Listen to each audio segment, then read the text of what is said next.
My name is Glory Ohago, and it's a huge privilege being the servant, the voice servant for this convergence today. Before we kickstart this event proper, permit me make a few recognitions here.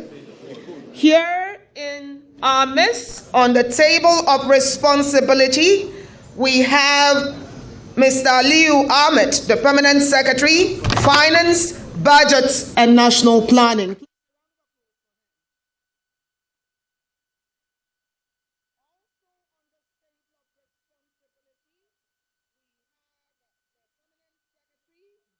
And National Planning, Mr. Nebolisa Anako. Please, a round of applause for him. Also here we have our host, the very intelligent, amiable, one who is not afraid to answer questions when asked, the Director General of Budget Office of the Federal Republic of Nigeria, Mr. Ben Akabweze. Please, a round of applause for him. We also have here on the table of responsibility the essay to Mr. President on National Assembly Matters, Senate, Senator Babatunde Omoworare. Please, a round of applause for him. We also have here in our midst one who's paid his dues for the nation, a former Minister of Trade and Industry.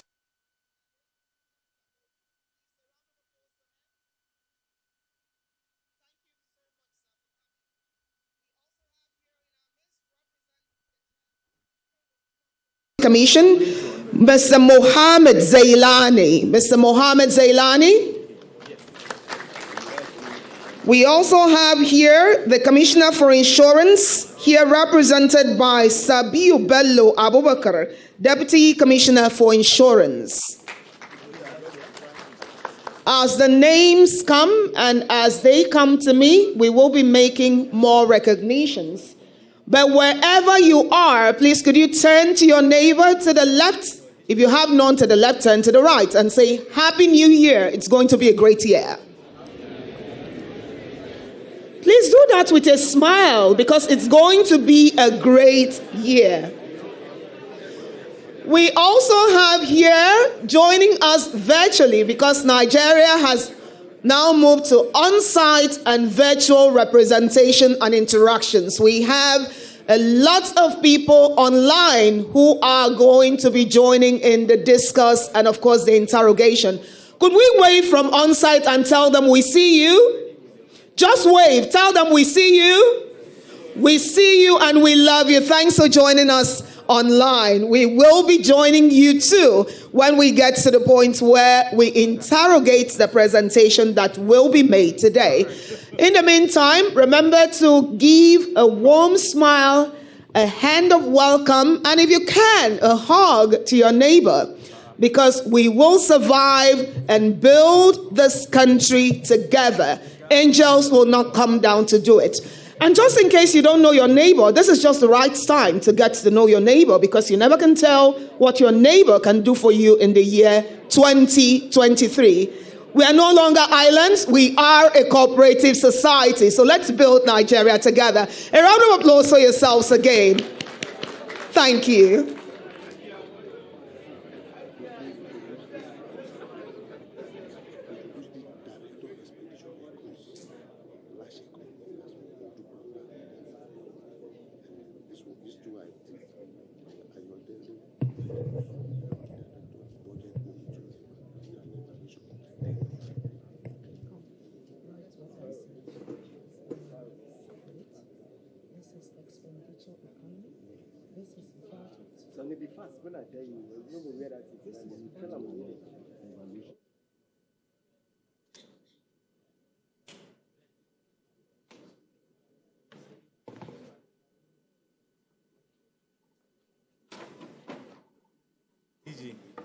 I sent something to you on the waiver that one of these colleges got. It's a college in my village. They got a waiver to take in people. The new one or the one you sent last week? Yeah, the one I sent last week. Oh, okay. Yeah. What is the fate of that? What? No, well, I wouldn't want to bring up the submission. Okay, I'll okay. send it to them because it depends on whether their 2023 budget Captures it. that recruitment made provision to pay the people. They didn't make. That means they can't take them on. Huh? You can't take them on. Yeah, and then that means it will expire. Yeah, that means it will expire.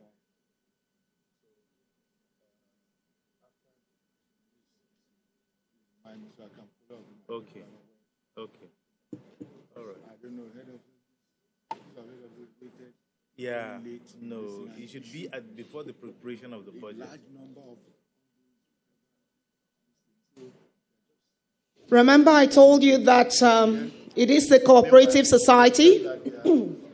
I must have forgotten to tell you that it takes many trees to make a forest.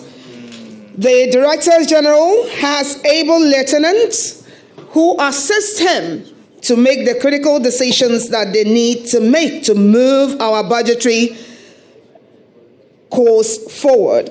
Please join me appreciate Mrs. Modupola Lasekon, the Director, Expenditure Economy. Mrs. Modupola, where are you, ma'am?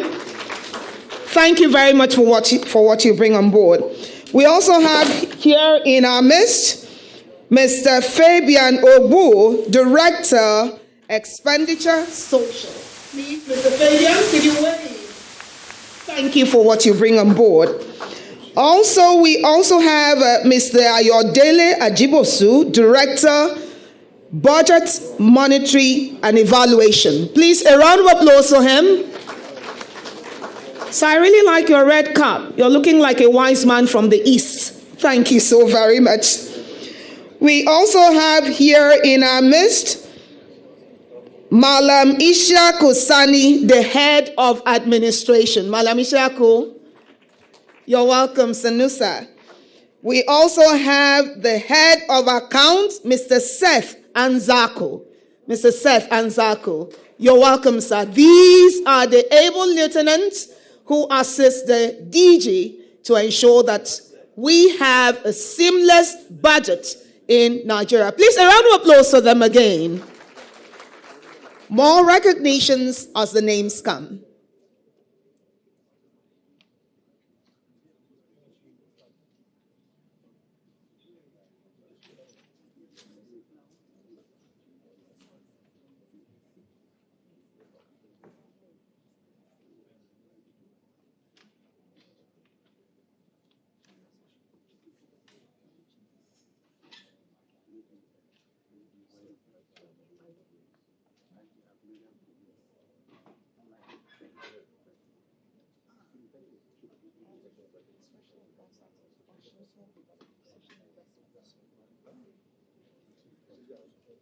I told you they will be coming one after the other, and they will be recognized as they come.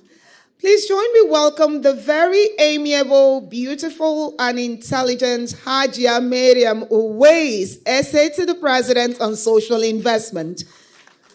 Please, a round of applause for him. Forget a smile. So much brains in one woman. You're welcome, ma'am. Happy New Year.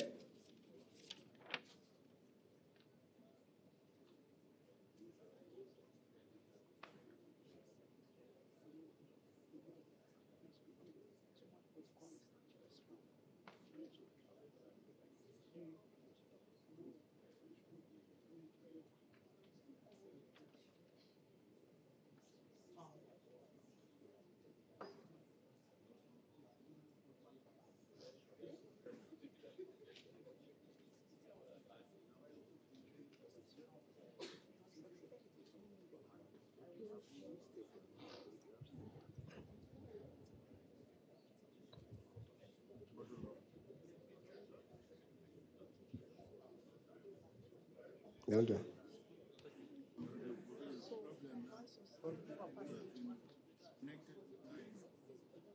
Okay. What can we do? She's the main principal. Let me just call her and find her.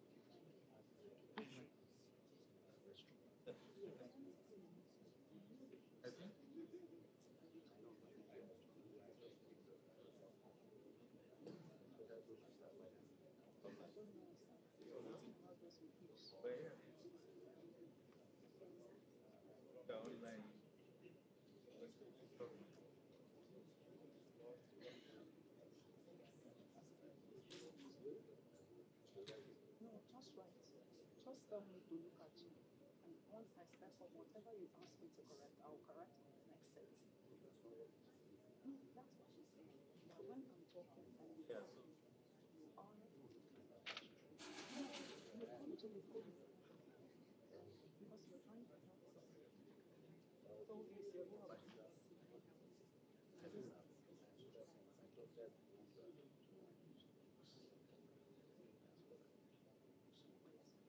it's your love. It's your love, please. Soft walk, soft life. Why would she not give you?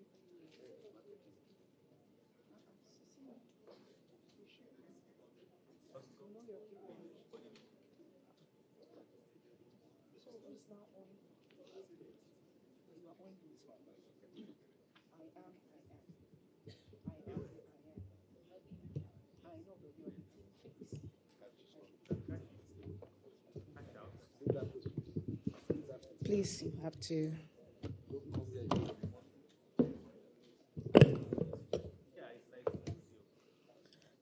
Making an entrance and coming through is Nigeria's Honorable Minister for Finance, Budget and National Planning, Mrs. Dr. Zainab Shamsuna Ahmed. Please, shall we give her a round of applause as she comes through? She's coming through. She's coming through. Please, when you clap, have a warm smile. Sometimes when I look to all of you on TV, I want to see you smiling a bit. You're welcome, ma'am. Please, a round of applause for her again.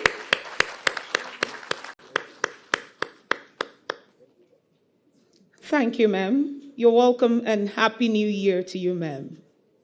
You're welcome. The Honorable Minister, Finance, Budget and National Planning, Permanent Secretaries here present, Director General of the Budget Office, the SA to Mr. President on National Assembly, Senate, the SA to the President on Social Investment, directors, stakeholders, partners, heads of organizations, members of the Fourth Estate of the Realm. Officially, once again, I welcome you to this auspicious occasion of the public presentation of the approved 2023 Appropriation Act of the Federal Republic of Nigeria. My name is Glory Ohago. I'll be the voice servant, and I do crave your indulgence that we all rise for the national anthem of the Federal Republic of Nigeria.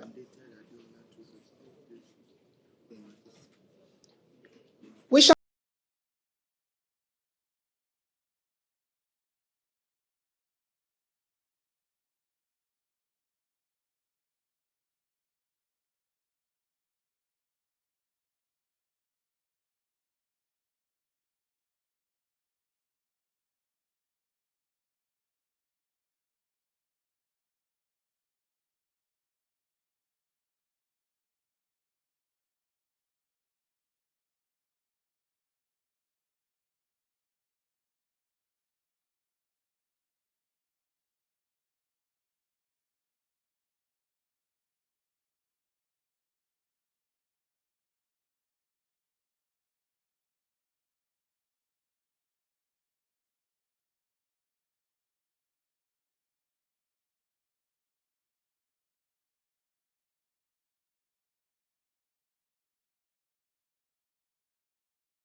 prayers, we shall recite the second stanza of the national anthem at the count of 3. 1, 2, 3, go.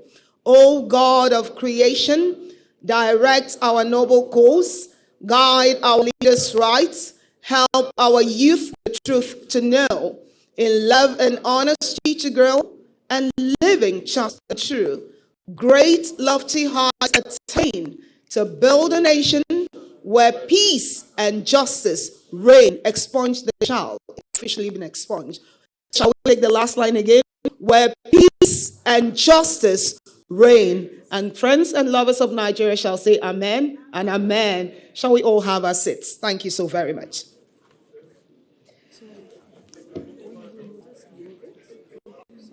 the Honorable Minister, ma'am, members of the Table of Responsibility, distinguished guests, please join me with a befitting round of applause as I welcome to the podium for an opening remark the Director General, Budget Office of the Federation, Mr. Ben Akabueze. Please, a round of applause for him. You can do better.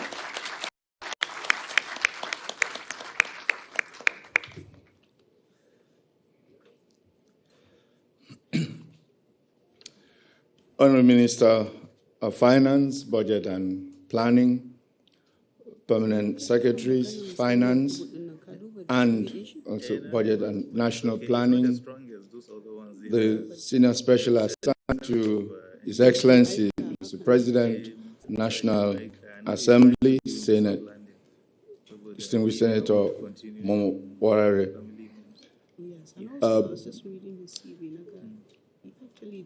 Let me recognize Special Advisor to His Excellency Mr. President, Mrs. Miriam Uwais, former Minister of Industry, Chief Kola Jamodu, distinguished gentlemen, friends of Nigeria, and in particular, the economists of the World Bank, and other friends, development partners here, members of the gentlemen of press, as they say, there are no ladies there, ladies and gentlemen. It's my pleasure once again to welcome us all to the public presentation of the 2023 budget, which was signed into law by Mr. President yesterday. I am particularly delighted that for the fourth successive year, we are able to sustain the return to a predictable January to December fiscal year for Nigeria. As we gather here today, I would like to avert our attention to a matter that ordinarily would not require mention. And it is to remind us that a budget, broadly speaking, has two sides. One, revenues, and two, expenditures. Regrettably, discussions around the budget usually center around expenditures. So as we rise here today, and even since yesterday, all you've been hearing mostly is about whether the allocation to this sector is adequate or not, how much is being spent. But then, the other very important side of the budget doesn't get as much attention. And this is a situation that has been with us for long, and for a long time was even accentuated by the fact that what we called the federal government's budget was essentially a statement of expenditures, which is why 3 years ago we deliberately changed the format of the budget to provide detailed information on the revenue side of the budget, which hitherto used to simply reside in a schedule to the budget, in the fiscal framework schedule. And so I really would, like to encourage us to make the discussions around the 2023 budget more about, revenues. To further underscore this, for the first time in the run-up to preparing the 2023 budget, we only held, detailed bilateral discussions with the ministries, departments, and agencies that have key revenue-generating responsibilities, to underscore that unless we fix that side of the budget, some of the goals that we seek about how much more, what percentage of GDP should be, ideally allocated to different sectors will not be feasible. And unless we fix the revenue side of the budget, the concerns often expressed about, borrowing and isn't that will also not be addressed. So I really would like, again, to make the point that today, as we engage on the budget, let's pay greater attention to that side of the budget. I'd also like to speak to what, in my opinion, has become a preoccupation with by certain persons in the public and the media about this term called budget padding. Before 2016, I'm sure most Nigerians didn't know about the term called budget padding. And in 2016, we had a situation where there had been a lot of unauthorized adjustments or introductions into the federal government's budget, which became described as budget padding. And this had occurred both at the executive end and the legislative end. But both sides,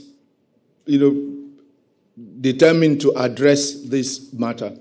On the executive side, since the 2017 budget, what we changed the order of preparation of the budget, such that what we do is advise MDAs of their budget ceilings, and they themselves, from their own offices, upload their budgets onto the system. And the only portion of the budget that basically usually gets input by the budget office is the multilateral and bilateral funded projects, which are managed centrally from the Ministry of Finance, International Economic Relations Department. But therefore, it is really not possible for people from the budget office to pad the budget, so to say. On the legislative side, what used to happen before then was that at the presentation of the budget, only the bill was presented to the entire House, not the full details. And so it was possible for the details to be manipulated after the budget has been passed. Since then, the legislature also, changed their system such that the Appropriations Committee must present the full details to the whole National Assembly for approval, which means after they've approved, nobody else can make unauthorized, changes.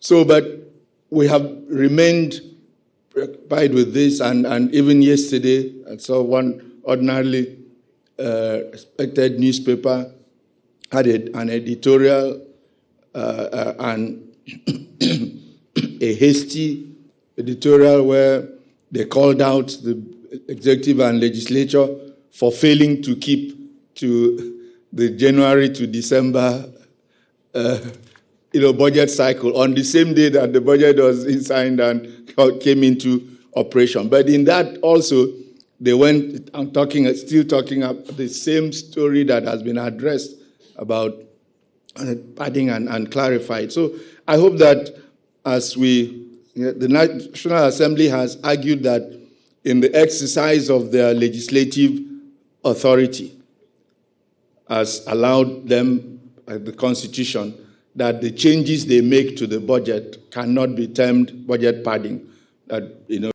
Cannot be termed budget padding. Because budget padding is a term that describes unauthorized changes to the budget. So while it is okay to express views about what enters the budget, it's important that we appropriately describe it and label it. So with these remarks, it's once again my pleasure to welcome us and encourage us to engage on this budget. That's why we organize these sessions. Very shortly, the Honorable Minister of Finance, Budget and National Planning will be making a detailed presentation on the budget. I urge us to pay keen attention and to basically engage and seek clarification on any aspects of the budget that are key concern to us. We at the Budget Office, we operate an open door policy. We are, willing at all times to engage with anyone who has any questions or any issues, whether in person or even via our website, where you have the Citizens Portal, a platform for engagement on budget-related issues. Thank you, and God bless you.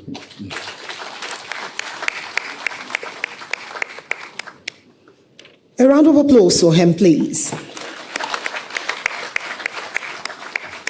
It was President Barack Obama who said, and I quote, "A budget is more than just a series of numbers on a page.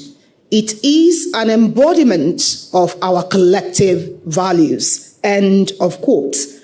That resonates the fact that when we talk about the budget, as the DG has said, remember, revenues. Revenues include your tax. If you're dodging in paying tax, then you don't need to go interrogate the expenditure because you are a part of the problem. Please, a round of applause for him again. It's now time to welcome the one who will be standing on this podium for one last time for this present administration. And I think she's done creditably well in the past years. Please, let's clap for her on that note first. She has weathered so much storms on interrogations, on financial spendings, expenditures of government, trackings of where the money is being allocated. Why is it moving from here? Why is the dollar? Why the inflation? And her scarf has kept its place, regally and royally. Please join me welcome for a public presentation of the approved 2023 Appropriation Act, the Honorable Minister for Finance, Budget and National Planning of the Federal Republic of Nigeria, Mrs. Dr. Zainab Shamsuna Ahmed. Please, a round of applause to her.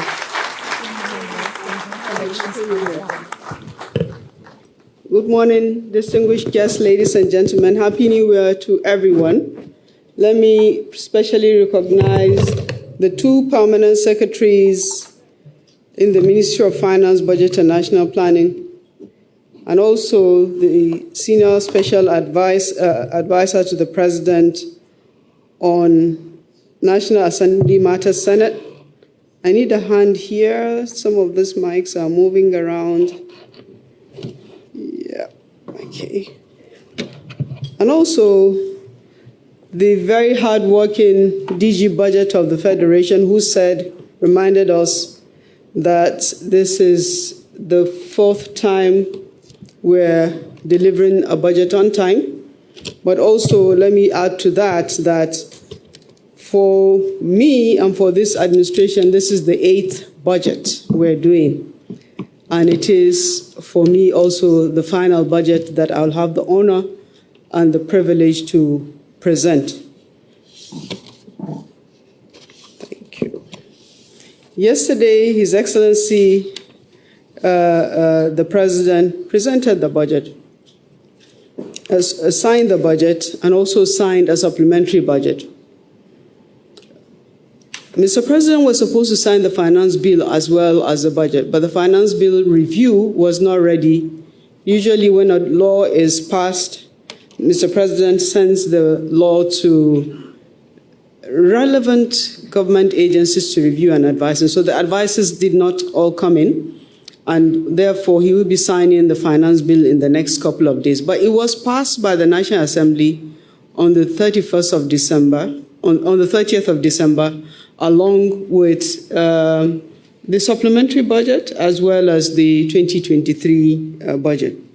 So, ladies and gentlemen, I welcome you, join the DG Budget to welcome you, but permit me to say I welcome the ladies and gentlemen of the press as well, even though I'm told that there are only gentlemen in the press, but we're querying that. So on the 3rd, which was yesterday, the President signed the budget. And recall that the National Assembly signed, first of all, the 2023 budget on 28th of December. Just under 3 months that the President laid the budget at the National Assembly. And also the finance bill was also passed by the two houses and conveyed to the president. There's a final review process that we're working on, so we will soon send it to the president for assent.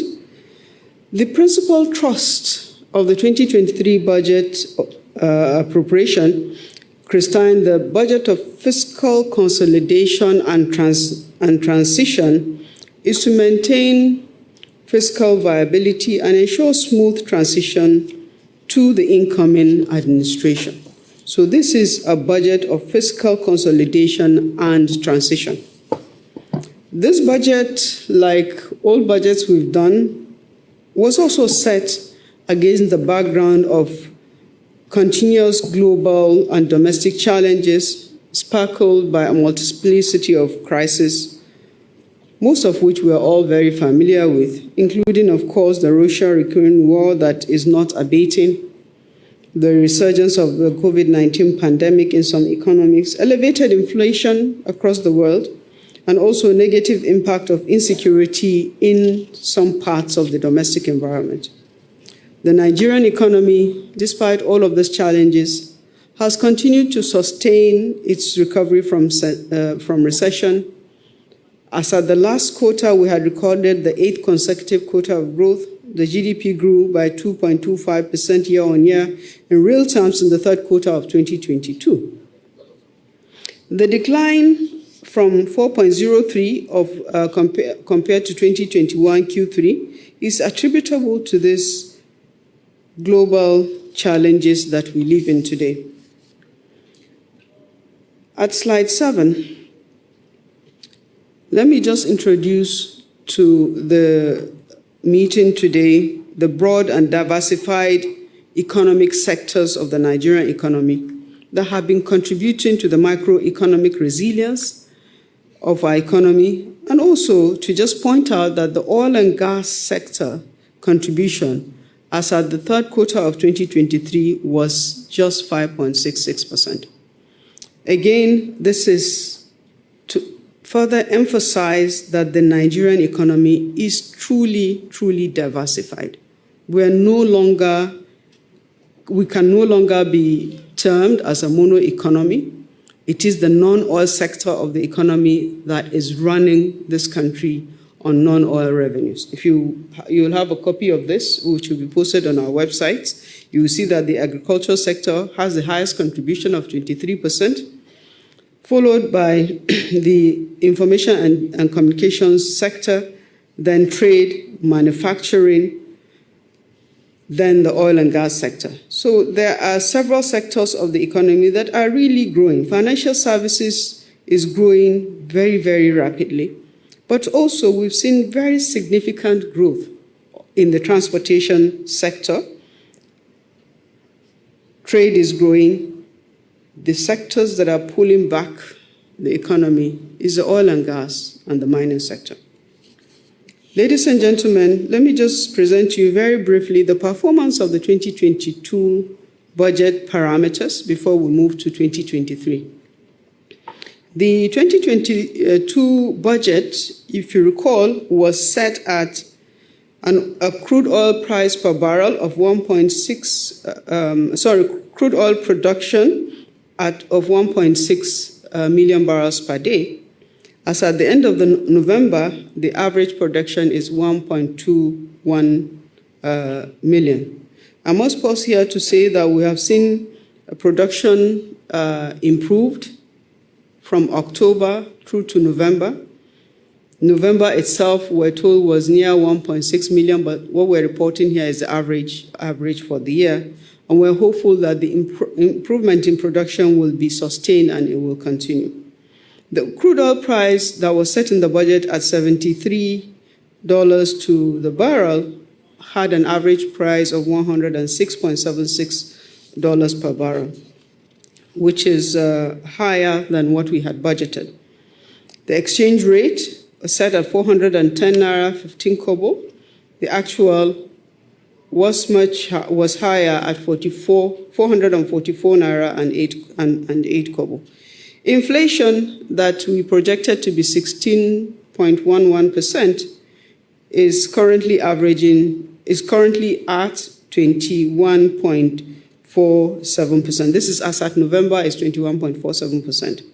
GDP growth, as I reported earlier on, is 2.25%. So the actual performance of the 2022 budget, starting with the revenue, which I'm glad that the DG budget has emphasized, that we must be looking at the revenue even as we look at the expenditure. As at November, the federal government's retained revenue was 6.5 trillion naira, and this represents 87% of the prorated target as at November of 7.47 trillion. The federal government share of oil revenue was just 568.71 billion, representing a 35.7% performance, while the non-oil taxes totaling 2.09 trillion, a performance of 123.3%, shows that the non-oil revenue is really performing very well and in fact has been outperforming the budget. Company income tax and VAT performed at 158.6% and 124.3% respectively. The customs revenue at 15.42, performed at 102% over target. So it's 2% over target as well. Other revenues totaling 3.72 trillion also were realized, and included in this is 1.37 trillion from independent revenues. That's revenues from government-owned enterprises. At slide 12 is an overview of the expenditure as at November 2022. The aggregate budget expenditure for 2022, including the supplementary budget, was 18.14 trillion, with a prorated spending target of 16.63 trillion at the end of November 2022. But the actual spending at the end of November was 12.87 trillion, and of this 12.87 trillion, 5.24 trillion was for debt service, 3.94 trillion was for personnel costs, including pensions, 1.81 trillion was for statutory transfers, overhead, as well as other service-wide vote expenditures. The 1.88 trillion was the total capital we've been able to release to ministries, departments, and agencies. At slide 13 is a report on the deficit performance. The fiscal deficit for 2022 was estimated to be 8.17 trillion, inclusive of supplementary budget. But as at November 30th, 2022, the actual deficit performance was 6.37%. The deficit was financed by borrowing. At slide 15, now moving on to the 2023 budget. At slide 15, the fiscal framework projections for the 2023 budget included an oil price benchmark of $75 per barrel. Some of the parameters that are underlying the 2023 projections deviated somewhat from the National Development Plan of 2021 to 2025, and this is because we had to adjust to a combination of current realities as well as an adjustment to the modified medium-term outlook to bring that also to reality. For instance, the real GDP was projected to be 3.75% in 2023, compared to 4.37% that we had projected in the medium-term development plan. Growth is expected to moderate to 3.3% in 2024 before it picks up again to 3.46% in 2025. Inflation rate is projected to average 17.16% in 2023, so we're expecting inflation to moderate and begin to go down, and by the end of 2023, it should average 17.16%, and also further decline to 14.93%. This is, of course, our projections. We're hoping that the Russia-Ukraine war abates and that the global economic growth projection improves, or at least stays at the current assumption level, that it does not decline. So at slide 18, the projected fiscal outcomes in the 2023 budget is based on petroleum subsidy reform ratio. And that is to say, in the 2023 framework, we had assumed, and the National Assembly had approved, that the petroleum subsidy will remain up to the middle of 2023, based on the 18 months extension announced early in 2022. In this regard, only 3.36 trillion has been provided for PMS subsidy in the 2023 budget. There will also be tighter enforcement of the performance management framework for government-owned enterprises that will result in further increase in operating surpluses and dividend remittances in 2023. The monitoring that we have been doing has been yielding results, as you have seen earlier in the performance of the independent revenues of 2022.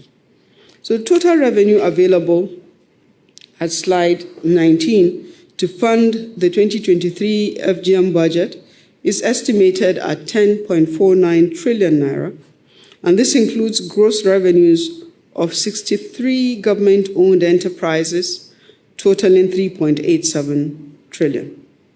Of this, federal government oil revenue share is projected to be 2.29 trillion, non-oil taxes at 2.43 trillion, and federal government independent revenues at 2.64 trillion. Other revenues totaling 762 billion are also projected in the 2023 revenues of 10.49 trillion. So in aggregate, 22% of the projected revenues are expected from oil-related sources, while 78% is to be earned from the non-oil resources. If you recall, I remember the first budget that we passed, last 2026 budget, the oil revenue was 70%, while non-oil revenue was 30%. So we are very happy that we've been able to turn things around and turn the story to the opposite direction, that today only 22% of government revenue is contributed by the oil sector. At slide 20 is an analysis of this revenue, and I will leave you to look at this at your time. I had just briefly presented what the revenues are. You see details of what these revenue lines are, and they include the share of the oil revenue, contribution of dividends from the NLNG, Bank of Industry, and a few others, share of non-oil taxes, contribution of CIT, VAT, customs, as well as other federation levies, share of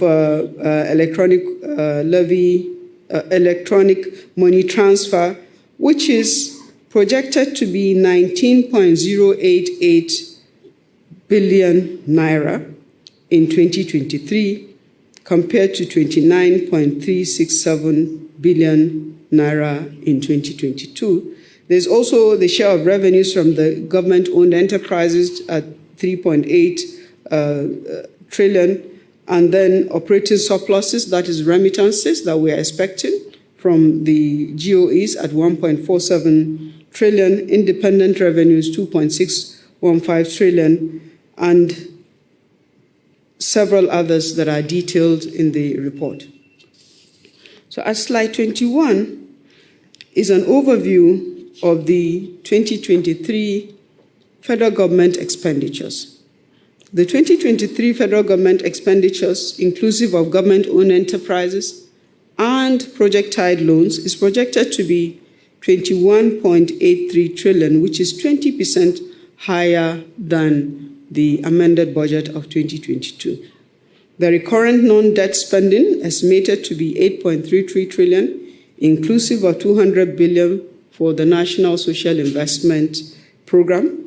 Aggregate capital expenditure of 6.46 trillion is 30% of total expenditure, and also 3.5% lower than the 2022 budget, inclusive of capital component of statutory transfers, government-owned enterprises capital, as well as project-tied loans.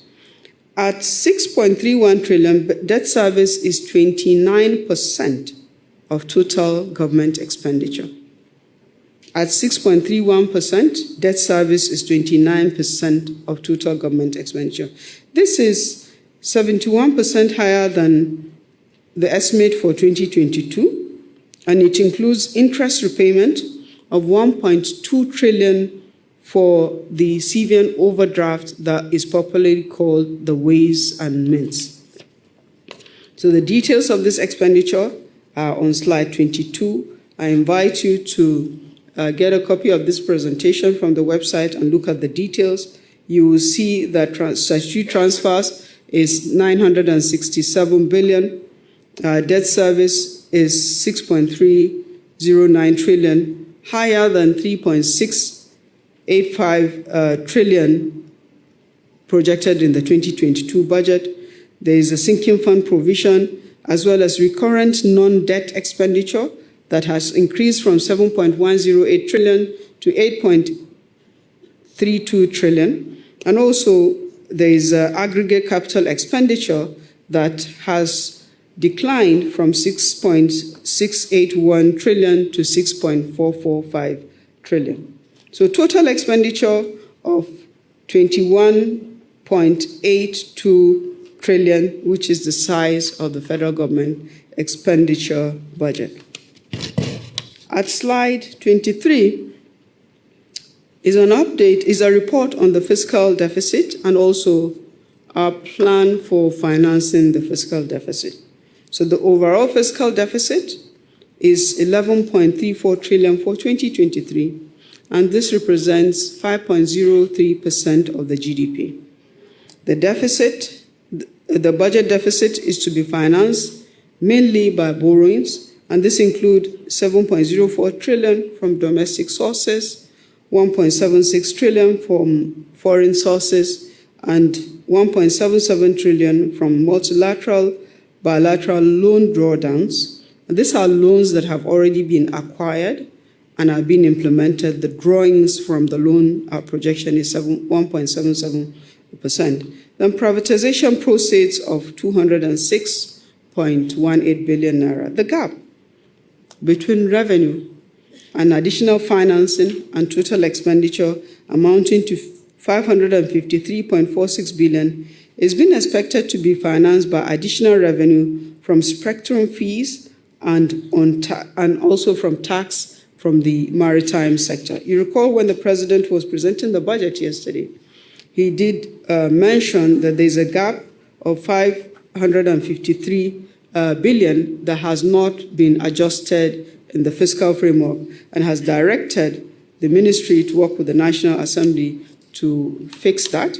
During the appropriation process, the National Assembly identified additional revenues that will be realized from GSM spectrum license, which was not in what we submitted, as well as additional revenues that can be realized from the maritime sector, but the fiscal framework was not adjusted, and we realized that very, very, very late.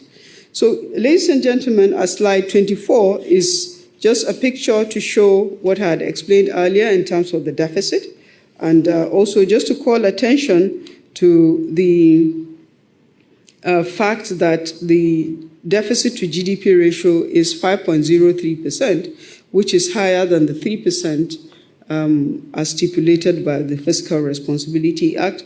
And we're working with the National Assembly to determine what we need to do, whether or not we need to amend that provision of the Fiscal Responsibility Act, because several countries have actually done that.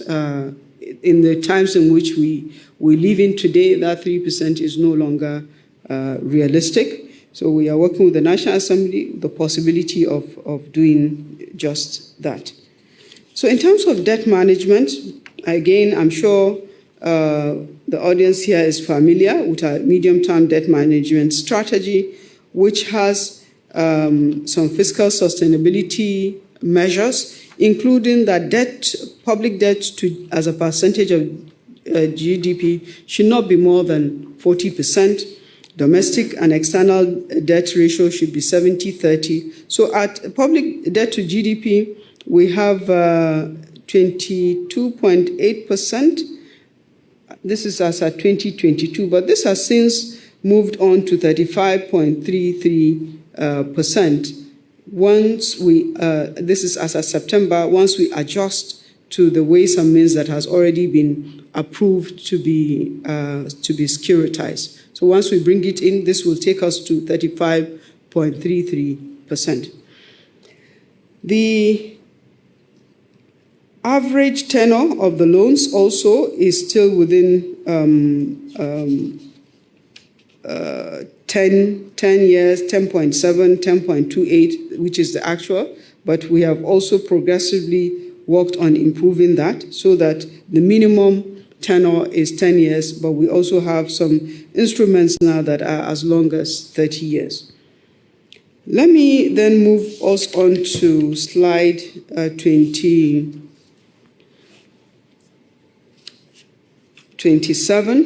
which is just explaining that we have had to issue some federal government guarantees. And federal government guarantees, even though they are not direct borrowing of the federal government, they're still contingent liability of government.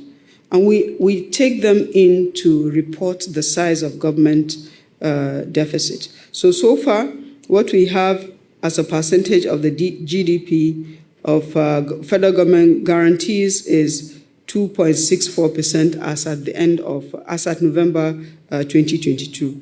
And we're not planning on debt restructuring. Nigeria has remained committed to meeting its obligations and has consistently been able to meet both its domestic and external obligations.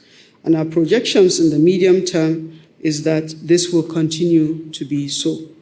The federal government will continue to utilize appropriate debt management tools to streamline the costs as well as the risk profile in the debt, including through concessionary borrowings, spreading out debt maturities to make sure that you don't have a bunching, that you don't have too much to repay at any particular point in time, reprofiling the maturities by refinancing short-term debt using longer-term instruments. So moving forward to the Strategic Revenue Growth Initiative at slide 30. The initiative, of course, since 2019 that we launched it, has been designed to improve tax revenues from both oil as well as non-oil sources. And I must say that we have achieved remarkable results in improving non-oil revenues. We've also seen significant improvements in revenues from the Nigerian Customs Service and also very, very remarkable improvements in revenues from government-owned enterprises.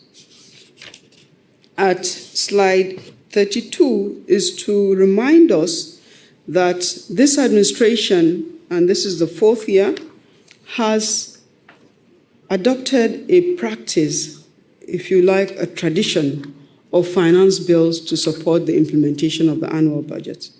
And consistent with this practice, the 2022 finance bill has the focus of ensuring tax equity and a couple of provisions that would enhance tax equity, including being able to clarify that 35% of the electronic money transfer levy is also to be shared with the local government. When we passed the first amendment on the electronic money transfer levy, and the mention in the act was for states, so the states were excluding the local government. So this is just to emphasize that the sharing includes the local government. There's also the second focus, which is climate change and green growth.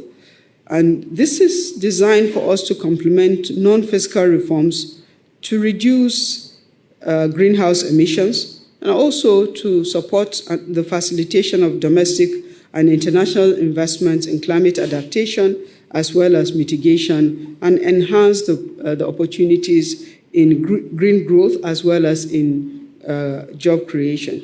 There's also the focus of job creation itself as well as economic growth, and the design is to implement very important public procurement reforms that will enhance government priority expenditure, to also fund on a sustainable basis multilateral institutions that Nigeria belongs to in order to qualify for increased funding and other reforms from these multilateral agencies, and to complement, of course, the ease of doing business reforms. Reforming tax incentives is a commitment that we have made, and we started working on it already. We're phasing out antiquated corporate income tax incentives for matured industries, and maybe people popularly just understand when you say pioneer tax.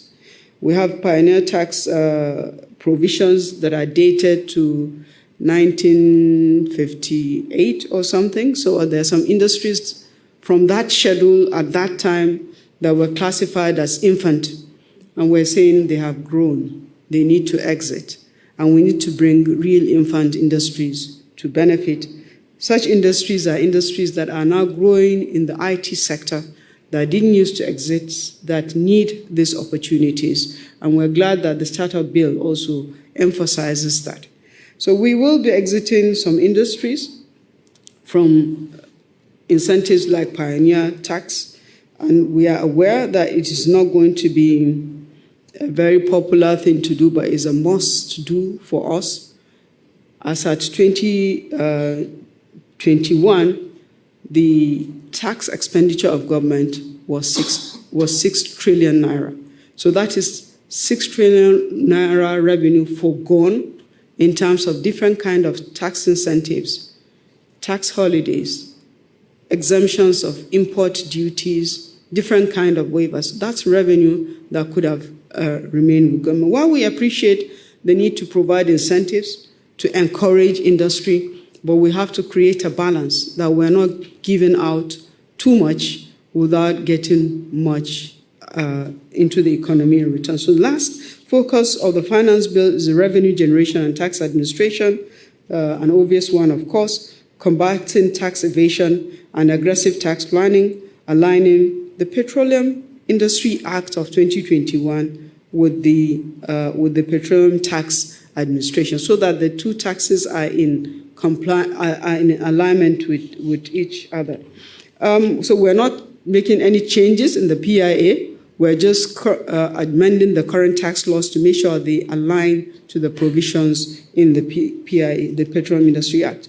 We are also, again, complementing the ease of doing business. The Finance Bill 2022 has amended 11 different tax laws. You can see them on the screen at slide 33. And the details of the finance bill itself, once it's assented into law, will be available for public examination. So at slide 35 is starting to speak on the critical sectoral allocations in the 2023 budget. We have, of course, statutory transfers, which are in an aggregate sum of 967.5 billion, provided as statutory transfers, and this represents an increase of 223.38 billion over the executive budget proposal, which means there were some increases at the appropriation level. So within the whole of these statutory transfers, there's 228.1 billion for National Assembly, 173.6 billion for INEC, 165 billion for the Judicial Council of Nigeria, that's the judiciary arm of government, 119.9 billion for NDDC, Niger Delta Development Commission, 103.3 billion for UBEC, Universal Basic Education, 59 billion for NEDC, Northeast Development Commission, 51.6 billion for the Basic Health Care Provision Fund, and 51.6 billion for NASENI, and 10.7 billion for Public Complaints Commission, and 4.5 billion for National Human Rights Commission. At slide 36 is a continuation of some of the critical allocations in the budget. For the education sector, the total allocation is 1.79 trillion, representing 8.2% of the FGM budget.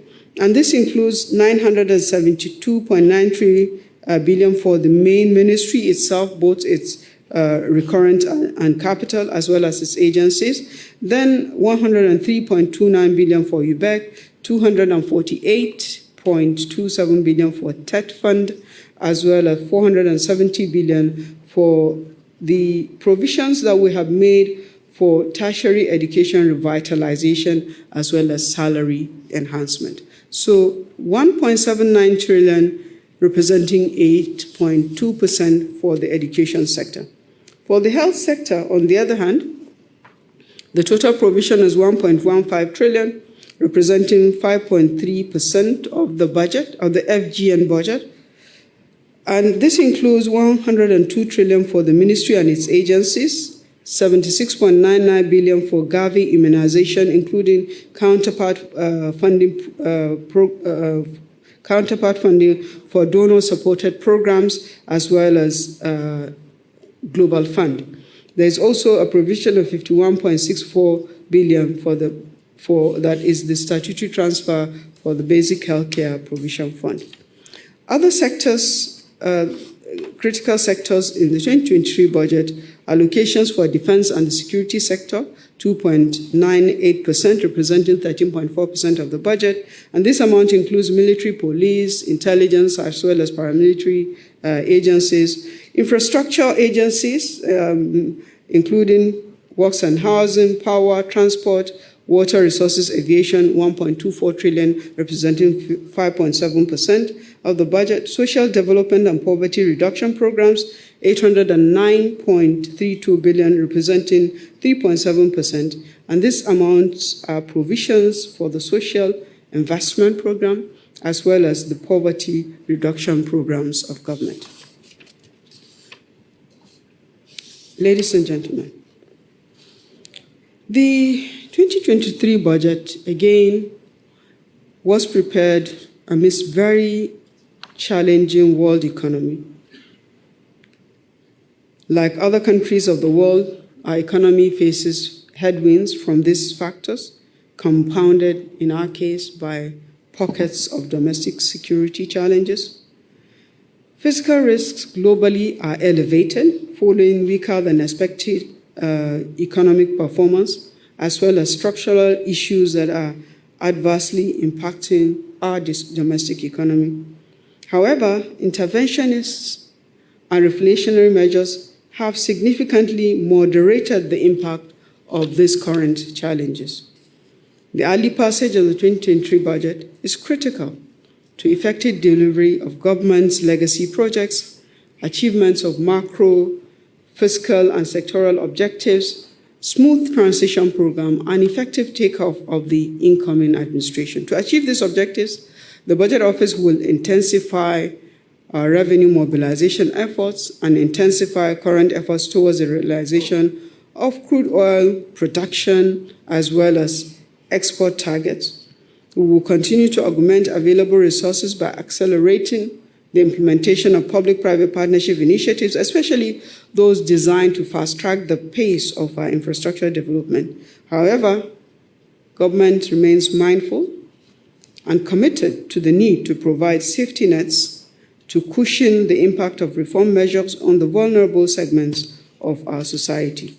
The implementation of these critical measures that are aimed at further improving the Nigerian business environment, as well as enhancing the welfare of our people and ensuring sustainable medium to long-term growth, will be accelerated. We, of course, welcome citizens' participation in enhancing budget implementation, in enhancing budget monitoring. And we invite you to visit our platforms at iMonitor in the Budget Office website, Citizens Budget Monitoring, also which you can find at Google Store, and then the new iMac that was recently launched 2 weeks ago by His Excellency the President, which you will find also in the website of the Ministry of Finance, Budget and National Planning, the planning arm of the ministry. The details of the approved 2023 budget are also available on the websites of the ministry. I invite you to interrogate the details of the budget and to give us your feedback. Thank you very much for your kind attention. Good morning.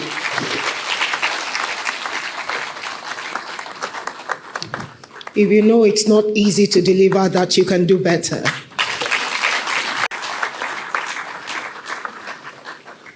Revenues drive expenditure. What an highlight on the budget of. We will head to the interrogation part of it because the beauty of a presentation is its interrogation.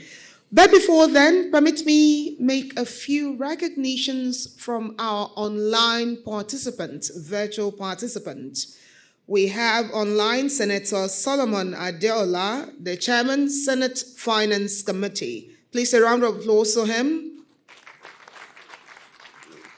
We also have online Engineer Mansour Ahmed, immediate past President of the Manufacturers Association of Nigeria.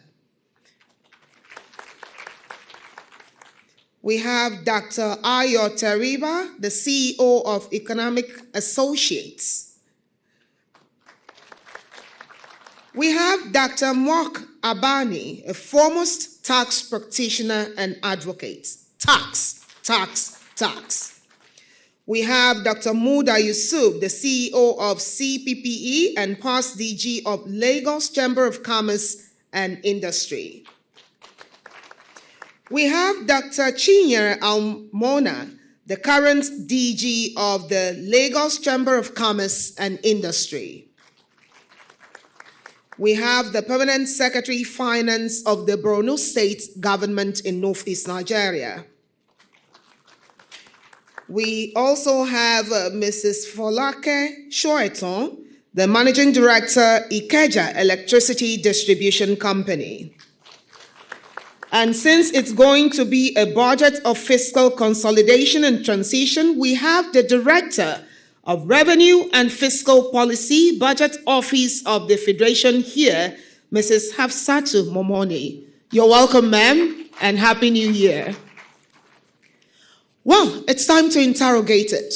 That's the beauty of it. Members of the Fourth Estate of the Realm, I'm looking at all of us. 1, 2, 3, 4. Okay, we take the first 4 and we allow the process and then we come back again. So you'll come in the second batch. So microphone, okay, sir, you're the first. Yes, please. Thank you. Maybe just ask Senator Adela to make some comments before we start the questions. Okay. Well, please, let's hold on to your thoughts. I know you're ready to shoot, but I crave your indulgence to be a little bit patient as we have joining us online the Chairman, Senate Finance Committee, Senator Solomon Adeola, who will make some comments on this presentation. Please, could we get him online? Technical team?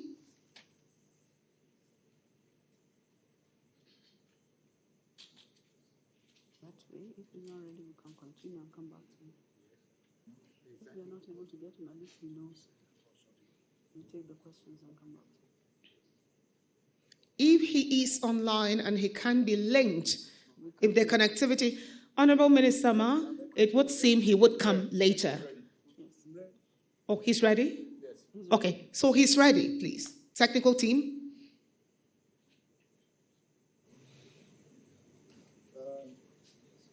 On? My on? Yes. Yes, you're on, sir, if you can hear us. The Honorable Minister of Finance, the PAMSEC Minister of Finance, the Minister of State for Finance, Budget and National Planning, the DG Budget, our invited guest. Let me start by congratulating the Honorable Minister of Finance, Budget and National Planning and our team for this beautiful work they have been able to do and put together.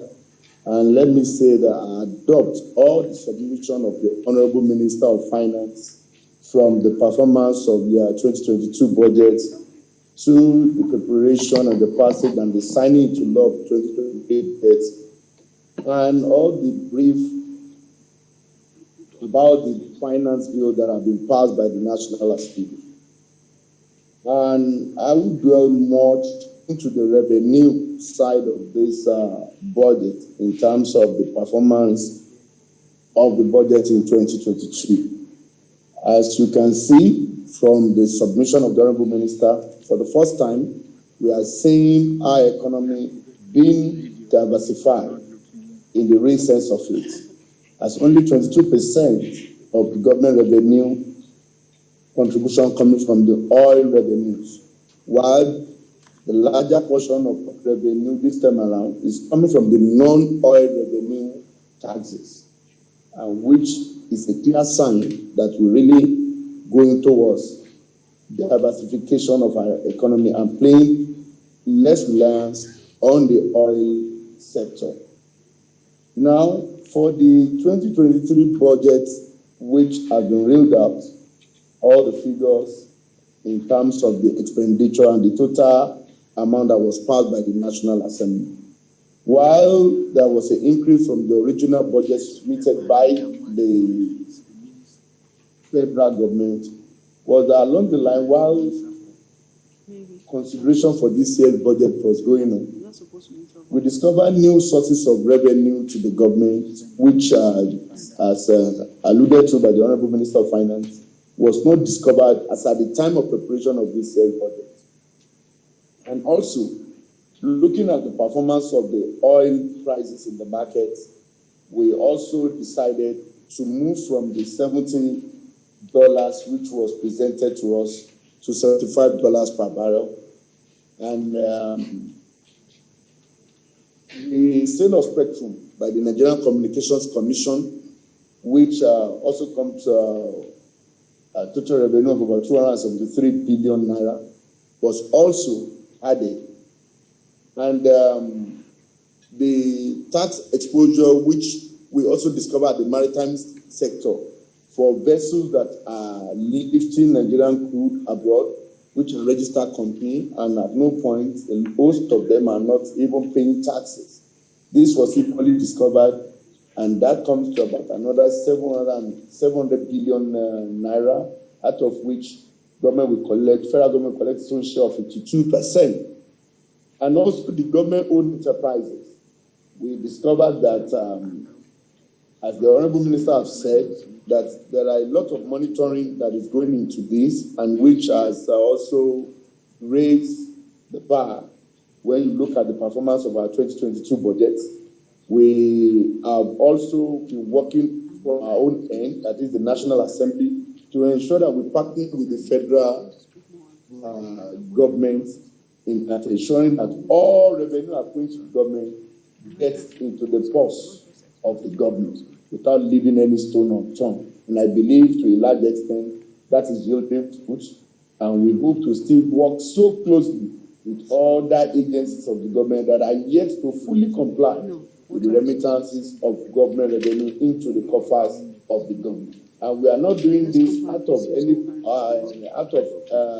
just indiscriminately. We are working in accordance with the Fiscal Responsibility Act, which clearly states, among other things, that after all has been done, 80% of what accrues to you as excess of income over expenditure must be remitted into the coffers of the federal government, and that is the law. And that is what we are pursuing to ensure that no frivolous expenditure is entertained and nobody is taking advantage of government, so that we, in conjunction with the Federal Ministry of Finance, Budget and National Planning, are working closely to ensure that we have revenues of the government from that particular sector coming in. So all these are more, we take care of the 500 billion naira gap, which the Honorable Minister mentioned earlier in our submission about the 2023 budget. And we hope that by the time we the full fiscal document back to the executive.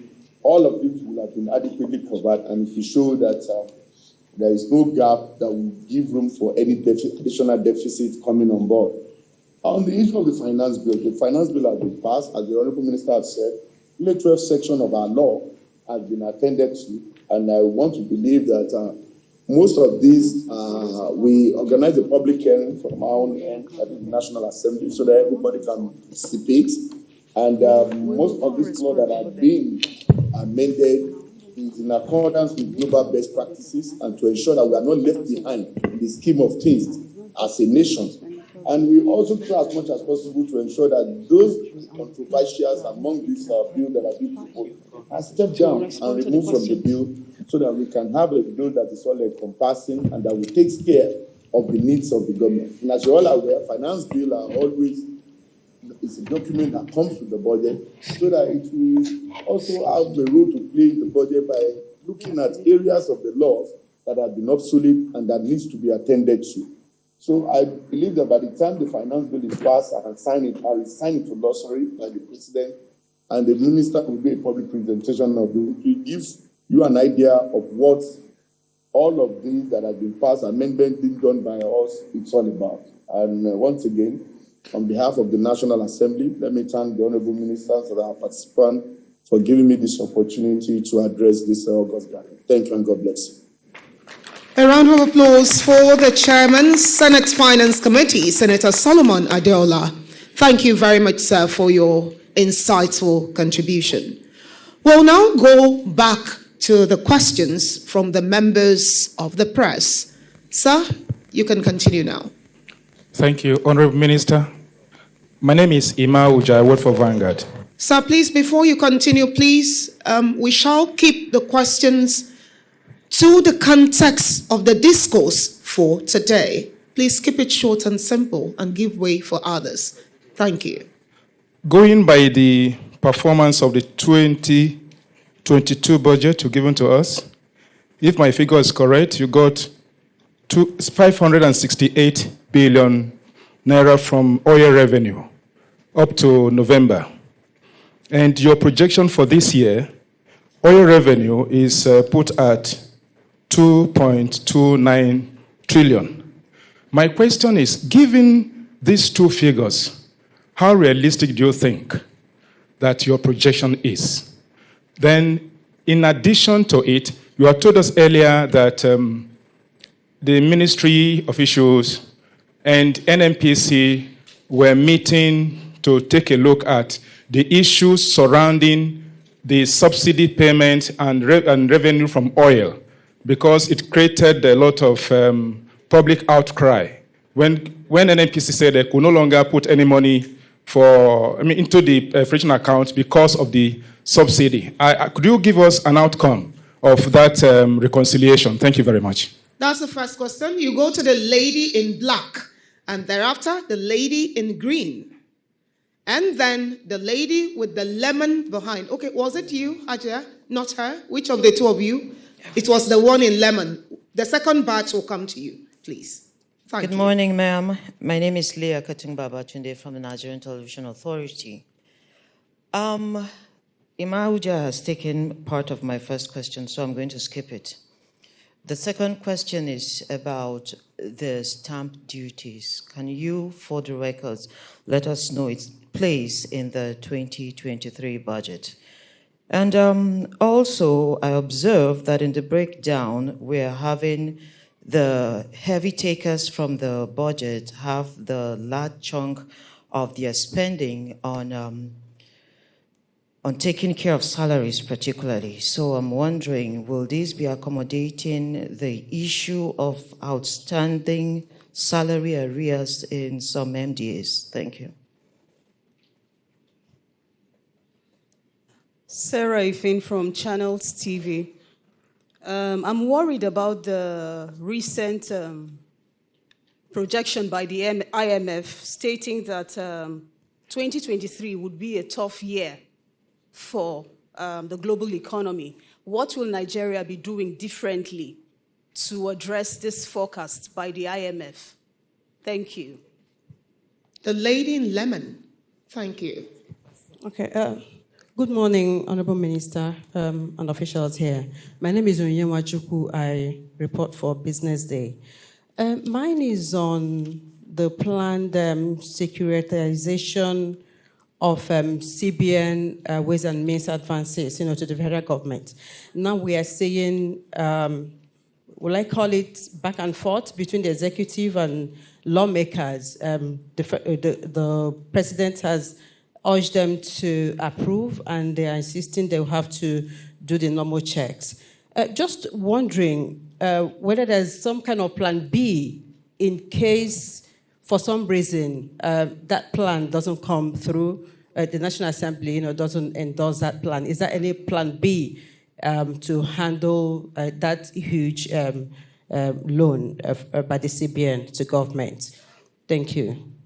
Thank you so very much. For all our online participants, we await your interrogation on the chat box. We will take them. Honorable Minister, if you would address these 4 questions so that we go to the second batch of 4. Okay, I'm coming there. Or would you rather I have the extras at once? You want to come here? Do you want to take more? If you, I'd crave your indulgence to take more. Thank you. All right. The man who was on the first row, that yes, 1, 2, 3. 1, 2. Okay, so we start from the lady there, and then we move to the man in burgundy, and then the man in the African wear. Good morning, Minister. I'm Olatokiwa Ayuade from Kiss FM Radio. I would like to know how you plan to execute a budget of over 2.1 trillion in 5 months. I was wondering, why is it not a 6-month budget? And I'd also like you to give me a target of level of implementation before you leave. Thank you. Projection, sorry. The gentleman in burgundy shirt.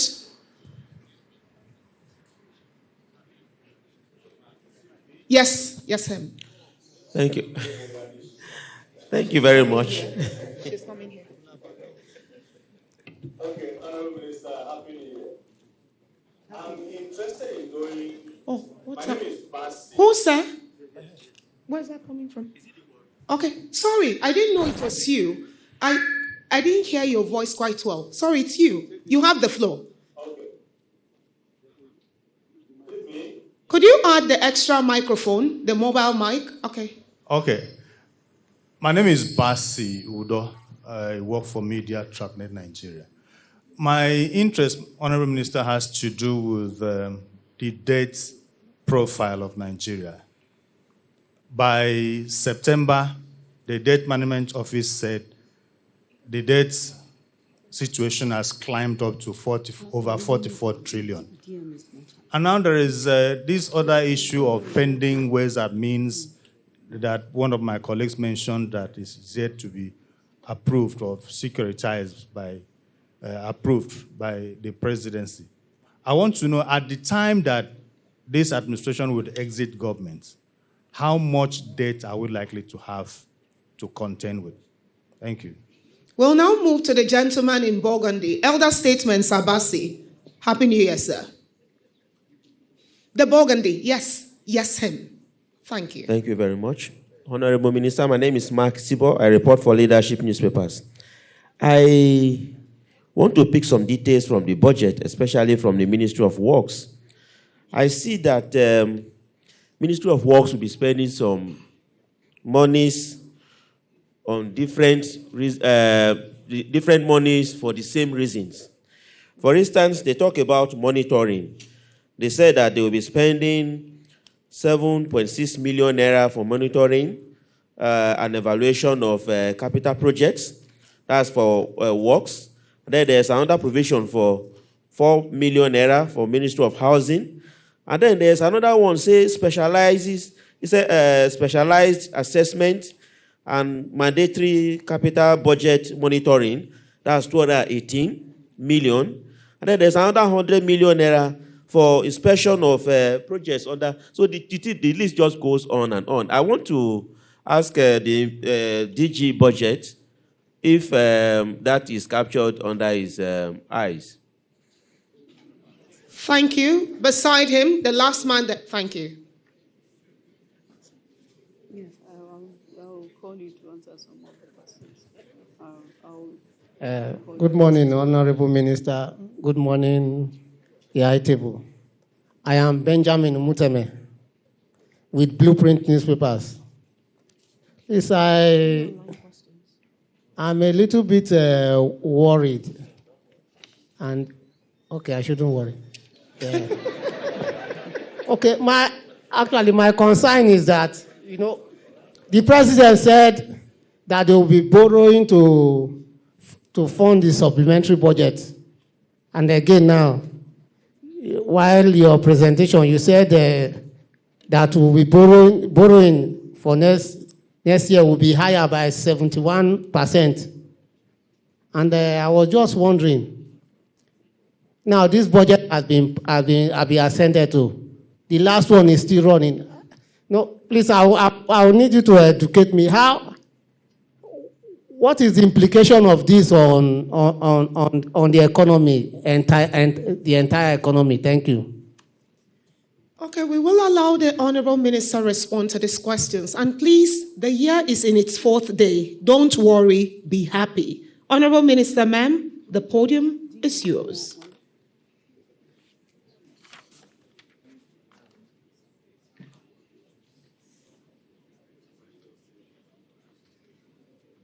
Thank you very much. I thought this was easier than moving all the mics. Let me start by thanking the distinguished Senator Adjila Olamilekan for contributing to this discussion. We didn't give him a heads up, but I knew that he was going to speak about revenue.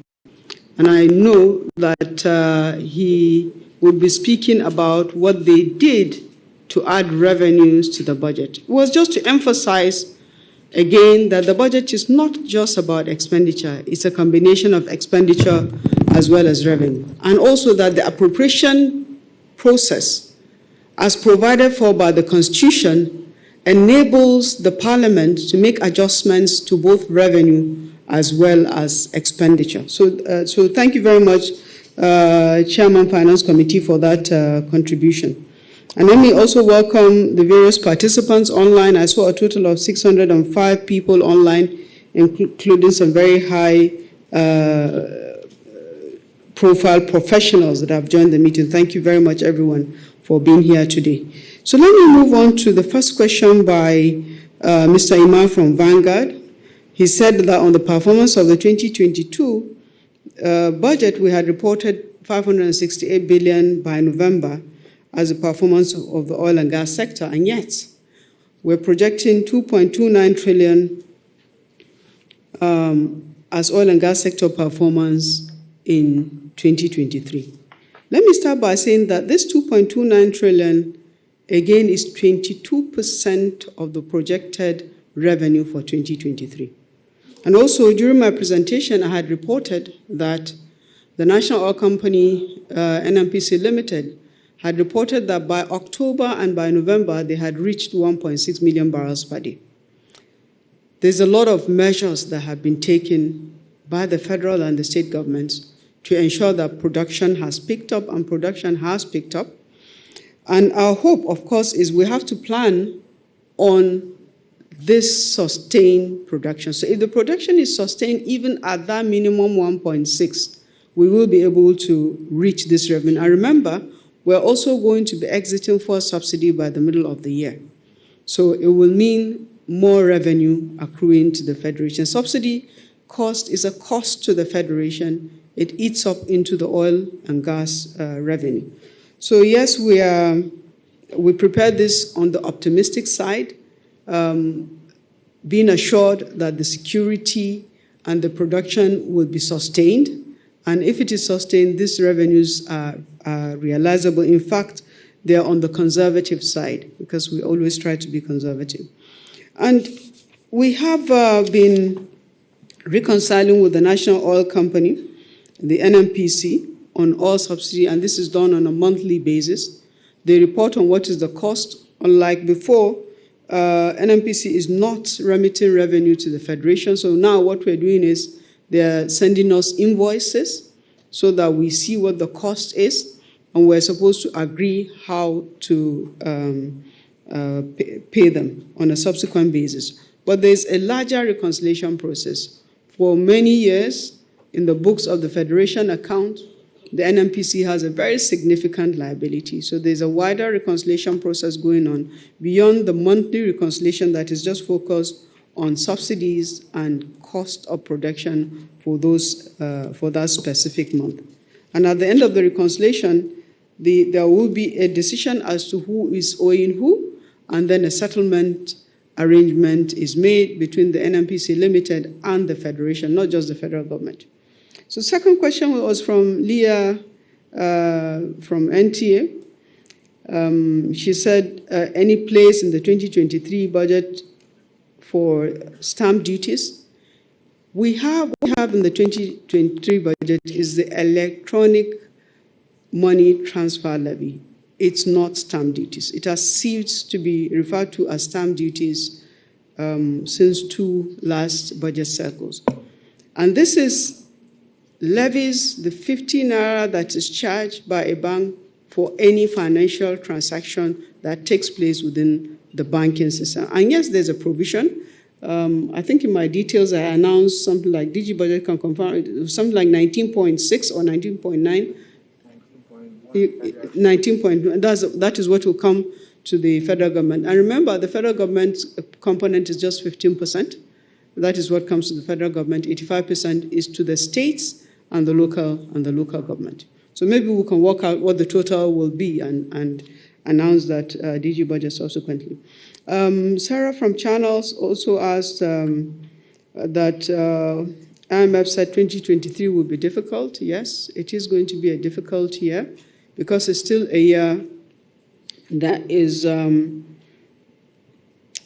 quite possibly going to continue witnessing some of the global crises that are not abating. Specifically, the Russia-Ukraine war is not showing any signs of abating. And so that's one major component. The second component is the inflation growth across the world. The monetary authorities globally are still tightening, which means interest cost goes up, and that drives inflation. So it's just for every country to know that these difficulties are there and will be there through 2023, and we have to take our own measures to cushion those measures from running down any economy. And we've been able to do that consistently by making sure that despite the very extreme fiscal challenges, the government has stayed afloat, that the economy has continued to grow, and that we have been able to consistently provide support where support is needed. Of course, the consequence of that is we have had to borrow more than we would have if things were working very well. But we are convinced that reflating the economy is the right measure to take, because the size of the Nigerian economy and the size of the population, allowing the country to not just slip into recession, in some cases, some countries went into depression, is not a possibility that Nigeria should contemplate. It will not be a good thing. So we've taken the reflationary stand as the stance that we need to continue to implement, while at the same time trying to provide fiscal buffers as well as supporting the most vulnerable within the economy.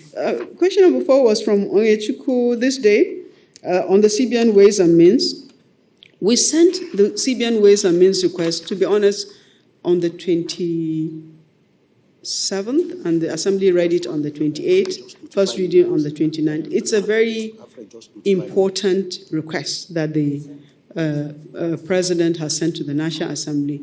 This 22.7 trillion Ways and Means has built up from 2014 to 2022. So the National Assembly has a need to look more closely as to the report that they got, and there was just not enough time to do that in one day. That's the feedback that we got. They formed a special committee, the two houses. We have all our documents relating to this transaction. we'll be meeting with them and showing them how this has happened. But part of the things that we expect will happen is that once this is approved, it brings a very significant fiscal relief to the federal government. Currently, the Ways and Means is running interest rates at MPR plus 3, which today is averaging about 18.5%. That's a very, very high cost.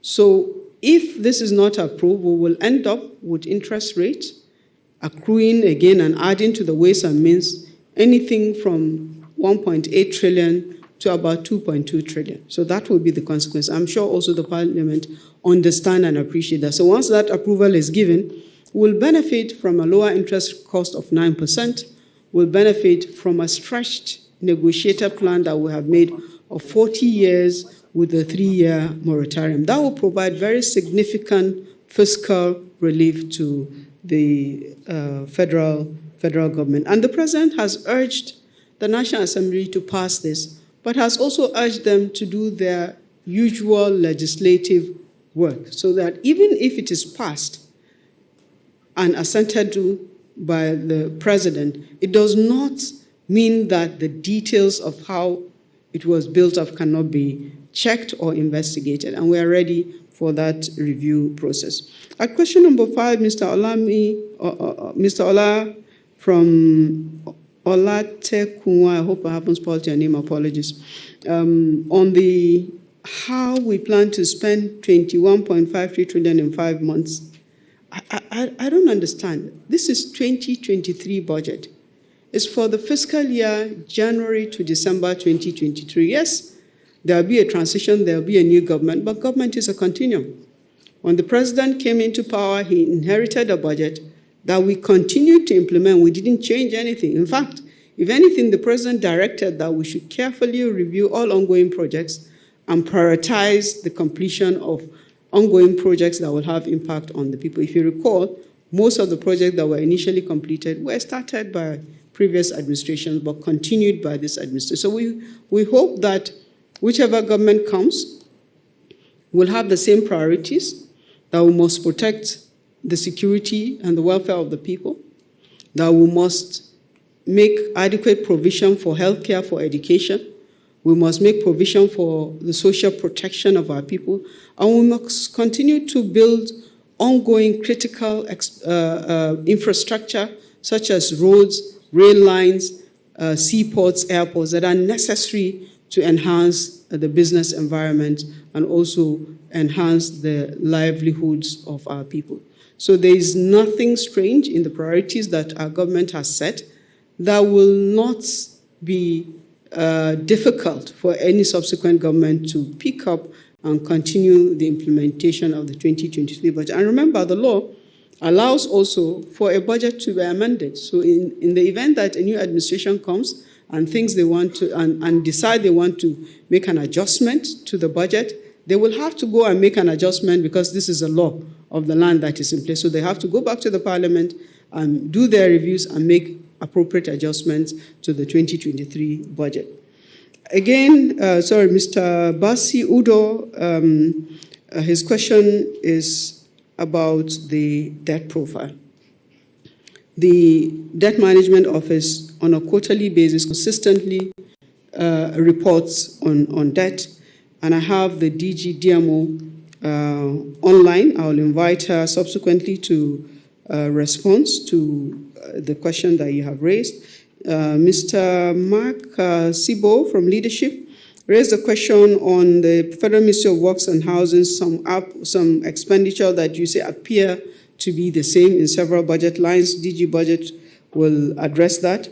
Mr. Benjamin from Blueprint also said the borrowing to fund the supplementary budget to finance the budget for 2021 has increased by 71%. That is a reflection of the level of not just the borrowing, but the impact of very low revenues that we had specifically from the oil and gas sector and the need that government had to continue to fund for a subsidy. The first subsidy cost is a very, very high one. We were funding it also from borrowing. So, ladies and gentlemen, let me just again just pause here, but I'll invite DG Budget to come here and add some comments to the ones that I have made, and then subsequently, if Sec Finance has any points, they can make as well. There was some question regarding CBN, and then the DG DMO on their borrowing. Thank you.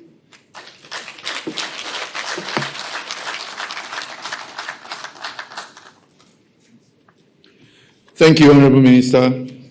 Just to add, in response to Leah Katung's question regarding the stamp duties, and which the Honorable Minister clarified that what we have actually is the electronic money transfer levy. For that, there's a total of 132 billion naira provided for the entire federation, of which the federal government share is 50% less cost of the collection. But there is still, nonetheless, something called stamp duty, which FIRS, collects, and which is chargeable on contracts and certain, transfers of title. But that doesn't amount to much.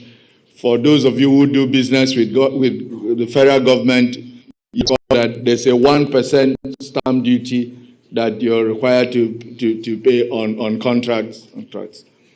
There was a question regarding the seeming multiplicity of provisions in the budget of the Federal Ministry of Works and Housing, and that was addressed to me specifically to explain. The Federal Ministry of Works and Housing is organized, is structured around departments and zones.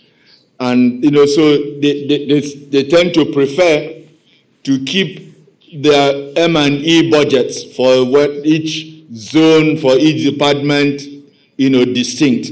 And that's why you have them. But when you aggregate all of the provisions that they have made for monitoring and evaluation, and express it as a percentage of their total capital budget, it comes to very little. Indeed, what you will get is below what is, the norm in terms of M&E expenditure. So, if you're spending, like they've got hundreds of billions naira, and with projects around the country, you will be being penny wise, pound foolish, not to make adequate provision for your people to monitor what's going on at those, project sites. And that includes the cost of the travel and sometimes engaging external consultants to, express some professional view on the work that is being done. Thank you.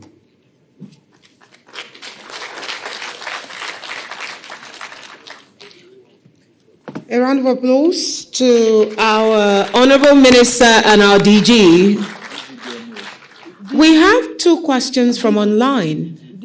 Okay, the DG DMO will take the floor now. Technical team, please put the DG of the Debt Management Office on.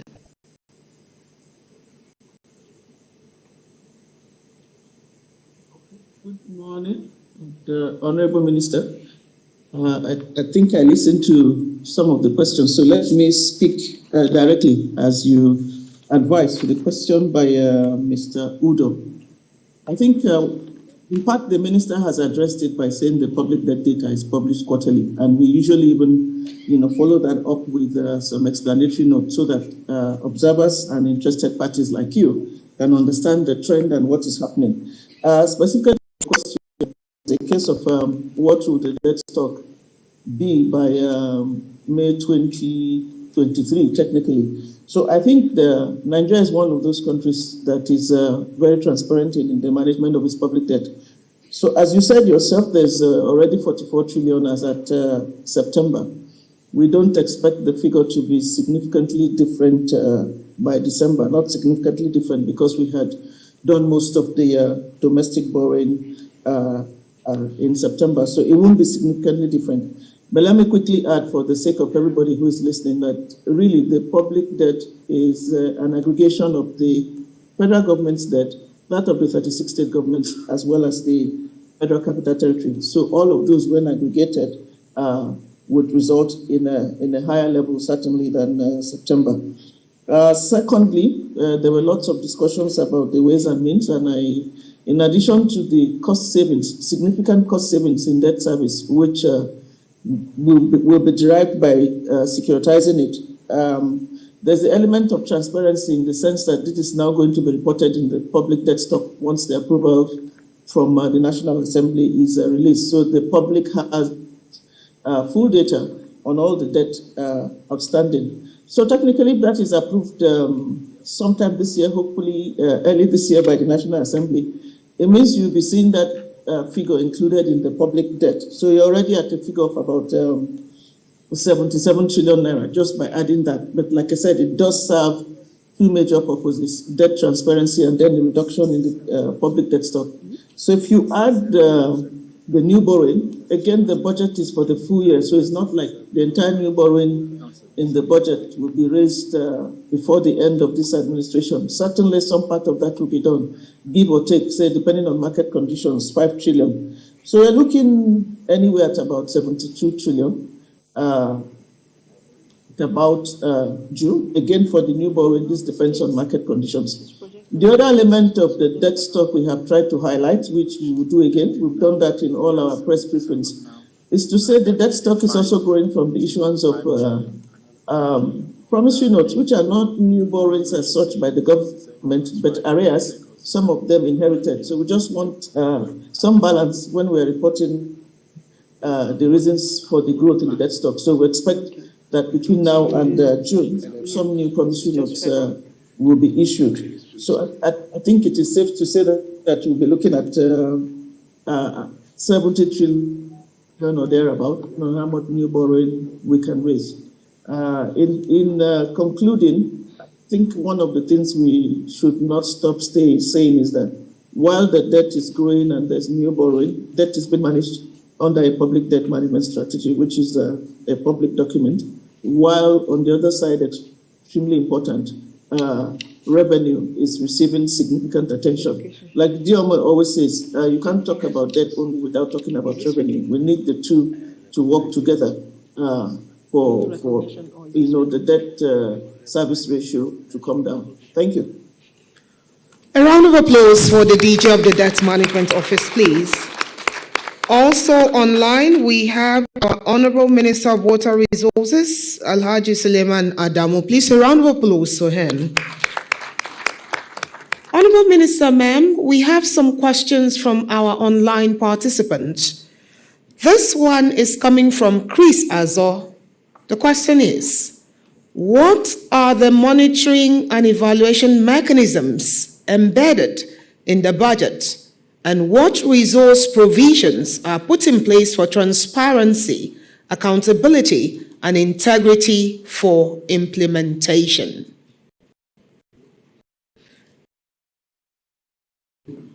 How does the budget speak to synergy and collaborations with the sub-national governments? Furthermore, can you explain the real issues in the controversy surrounding the securitization of ways and means borrowings from the CBN? Thank you. That's from Chris Azor. We have another one from Olaniwo Blessing Ojoma. And the question is, what is the government doing to reduce recurrent expenditure and increase capital expenditure? And, okay, the second question is from Olaniwo Blessing Ojoma. What is the government doing to reduce recurrent expenditure and increase capital expenditure? And finally, from Vayala Kwaga, Viola Kwaga. The question is, please, may I know why the federal government did not include the budget of government-owned enterprises in the passing of the 2023 budget? It appears the budgets of the GOEs were passed separately. Thank you. Those are the 3 questions that we've had so far from online interrogating the presentation, Honorable Minister. You may wish to take it from there. Okay, she's coming over here. Please, a round of applause to her.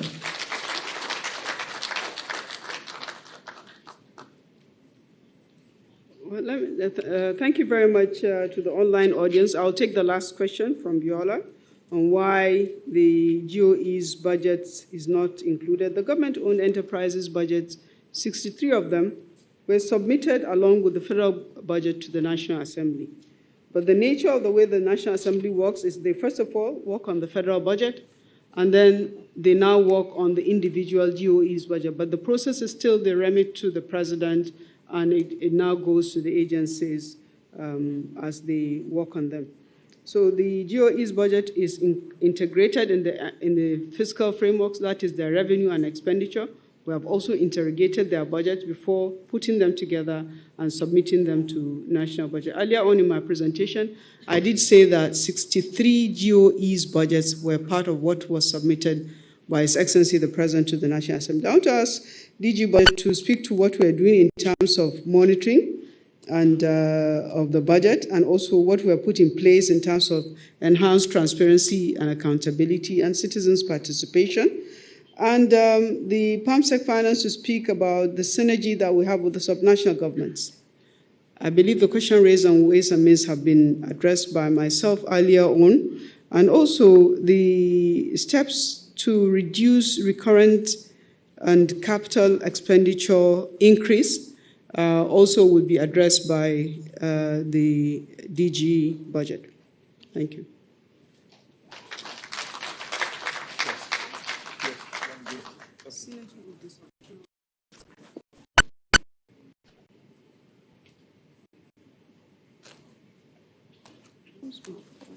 Well, thank you so very much for that question on the issue of synergy between the federal government and the subnational government. In the first instance, if you look at the National Development Plan, before it was put together, federal government, state government, and all the stakeholders got together. This is part of the effort of federal government to ensure that we bring in the subnationals. And this was not the case in the past. Oftentimes, you just hear that the federal government will prepare national development plan without involving the state government, but this has changed.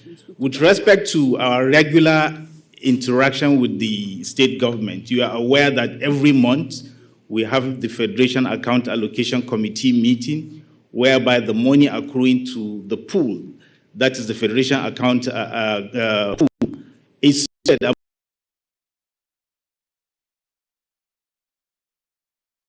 in the constitution of the country.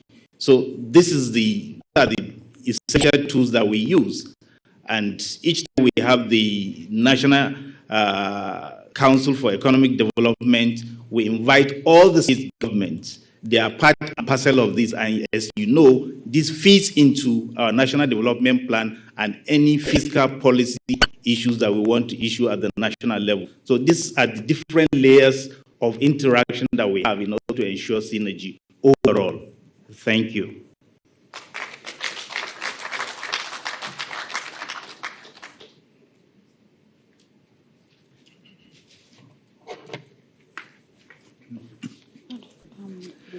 Thank you. I believe Chris Azo asked what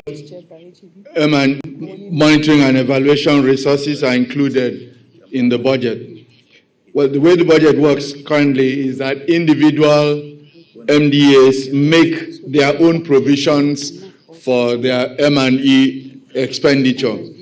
Going forward, however, we intend to standardize the basis for this provision and to mandate it, because the truth is some MDAs do not make adequate provision for for M&E in their own, budget. And as I've said earlier, it's a critical aspect of effective project implementation. I think Honorable Blessing Ojoma says, what is government doing to reduce recurrent expenditure? Recurrent expenditures are broadly in 4 categories. The most significant personnel costs.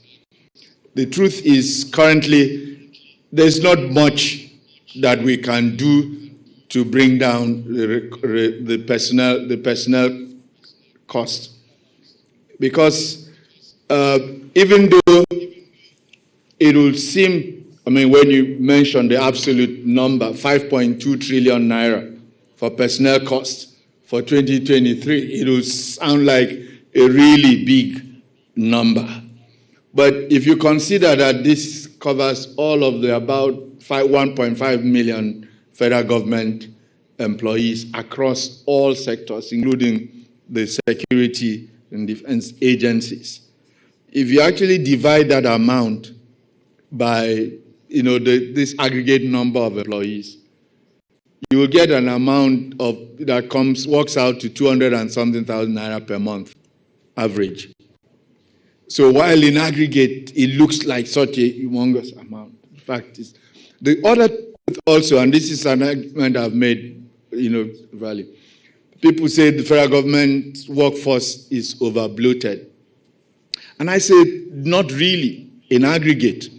If you take the total number of federal employees and compare with the number of central government employees in many countries in relation to their population and which is the people that are to be served and even their GDP, you'll find that Nigeria's numbers are actually on the low side.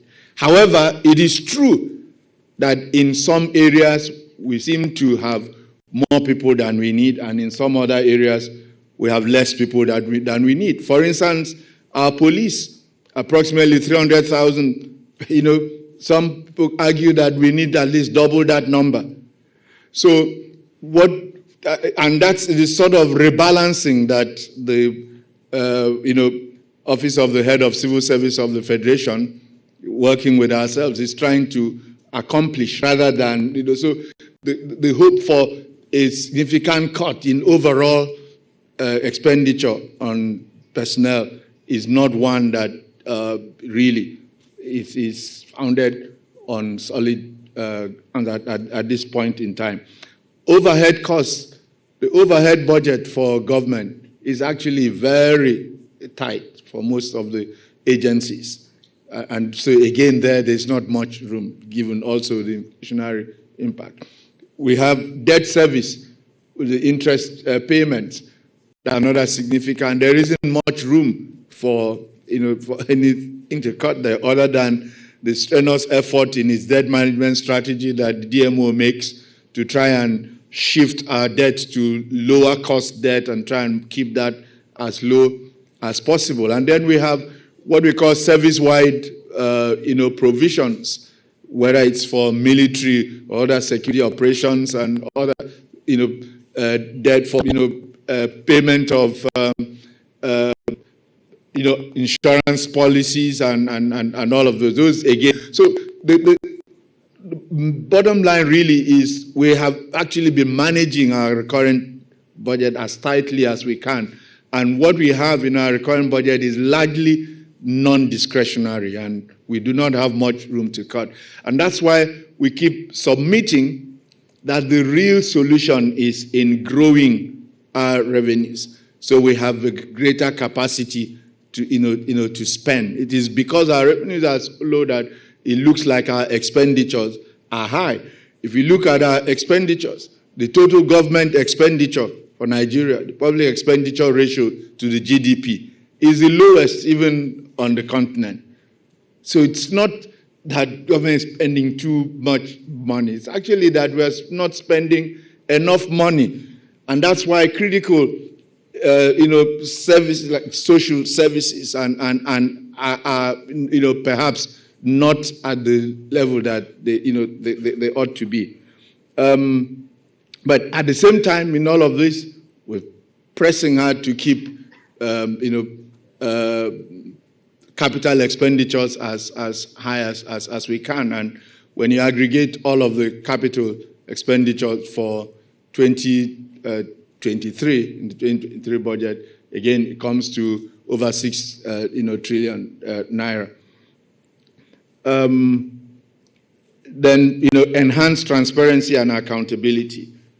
That's what we keep deploying, increasing. We believe that increasing use of technology is one way to do this. And so, for instance, in government, nobody accepts cash, nobody pays cash. That's one. We have the Treasury portal, where all government payments, 5 million naira and above, are reported for public, for public scrutiny. We have, on every agency of government is mandated to have a website on which they put out information concerning their operations, including financial information. For us in the Ministry of Finance, we have, there's the central, ministry headquarters website. We have the budget office website. We have in the National Planning Arm website. On all of this is a lot of information about government's operations, including, its financial, transactions for people to be able to review and basically scrutinize them. And so these are some of the things that are being done in terms of the effort to enhance transparency and accountability. Of course, there's a deliberate effort to involve the people we have now. For instance, even this M&E, we recognize in the budget for 2022, there are over 1,000 projects. It is not feasible for our people to be at all of these project sites across all the 774 local governments of the Federation. And so we've created these technology platforms for the people to be able to see, if you see something, say something. And we've provided, those platforms, whether it is the iMonitor platform on the Budget Office website, the recently launched iMac. We also have an app on Google Play Store, or an M&E app that is free. You can download it, and with that, whatever you see, you take a picture, you can post this, and all of us be part of this, because this is a budget for Nigeria. We own it. It's not the ministry's budget. So we all have to basically own it and take charge of promoting the transparency and accountability. Thank you.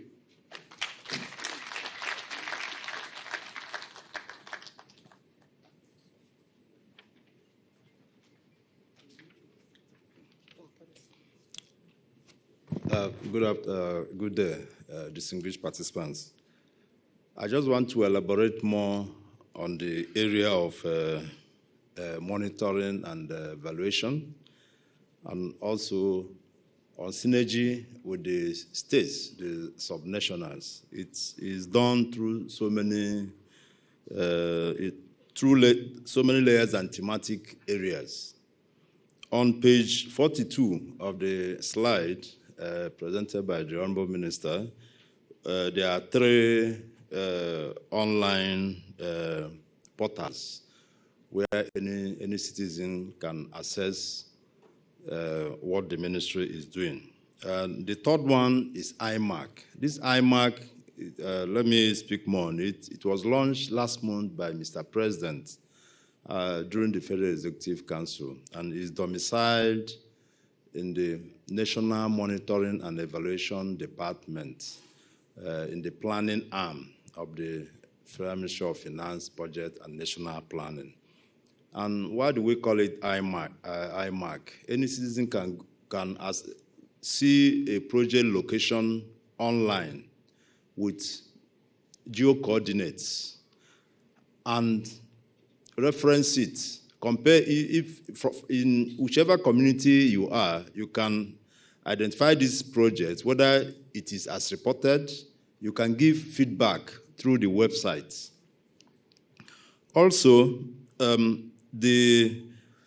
in terms of infrastructure, we have the infrastructure department in the planning arm too. So after the planning, they also reach out to the departments of all the MDAs to monitor how far on the level of implementation. And with states, we collaborate at so many different levels. We have as you are aware, Nigeria has signed up to the Open Governorship Partnership, OGP. It's a nationwide, it's a worldwide monitoring. It's an association for open governorship, for transparency, and very highly rated at that. Nigeria is part of it, and the state governments, about 19 state governments have signed up with us on this open governorship partnership, OGP. Then again, if, like I said, it depends on also the thematic areas. In issue of in the social sector, we have the Department of Social Development, and on issues of nutrition, this department handles it. And we have the National Council on Nutrition, which also involves the state governments as part of this very important exercise. We'll liaise with states. As we all know, why nutrition?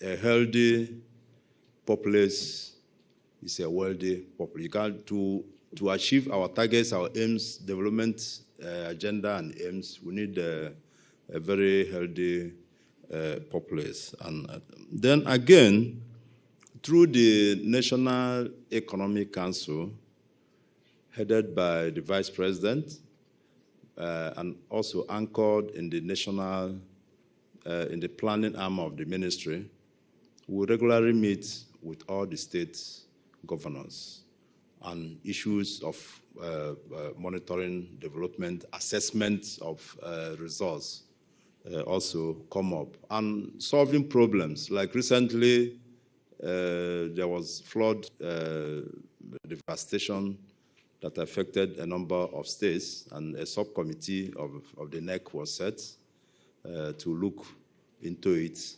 And we've gone around some states, and we've been getting reports from states on how the federal government can intervene. And this informed partly some of the provisions that you see in the 2022 supplementary appropriation that was recently signed by Mr. President.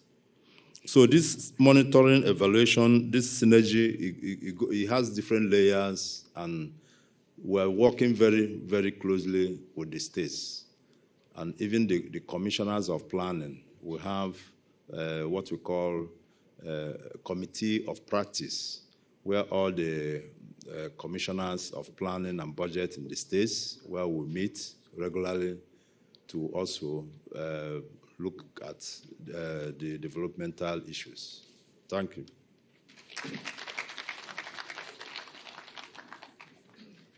Since this government is all about transparency and inclusiveness, we'll take our last batch of questions from our virtual participants.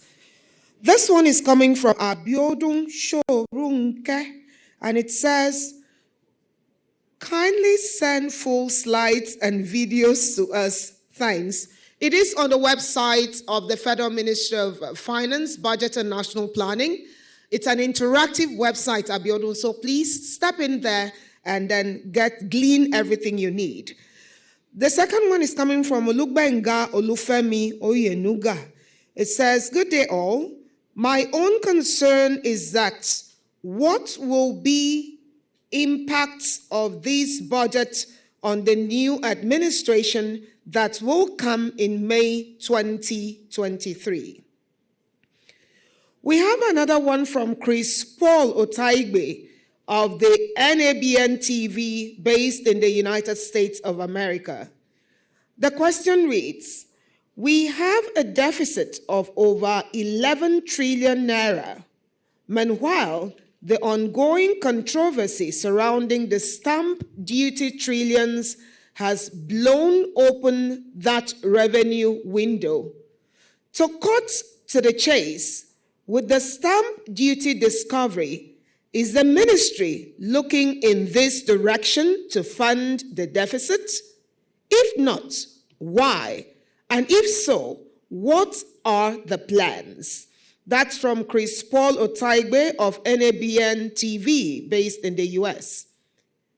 We also have another one from Olusegun Folarin. It says, thank you for this presentation. Please, the actual foreign exchange rate closed at 461 naira 50 kobo to a dollar at 31st December 2022. Is there plans to revise the budget reference rates to reflect this exchange instead of 453 naira to a dollar used in the 2023 budget? Ma'am, those are the questions we have. And for every other person who has a question, remember the ministry has an interactive online platform.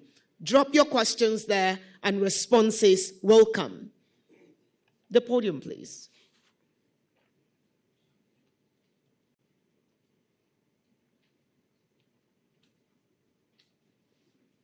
Let me just thank the online audience for the questions and the requests that you have made. And to address first the questions made by Olubenga Oyenuga, what he said is, what will be the impact of this budget in on the next administration? I think we have discussed this earlier on, to say that what we're doing is a requirement of the Constitution of the Federal Republic of Nigeria.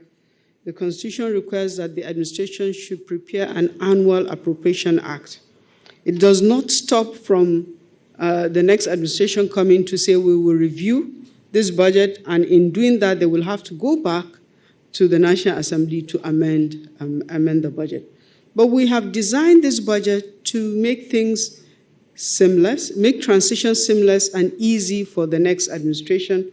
We have carefully looked at measures that will ease the transition process. We've made adequate provision for election, adequate provision for the transition processes so that the transition itself will be seamless.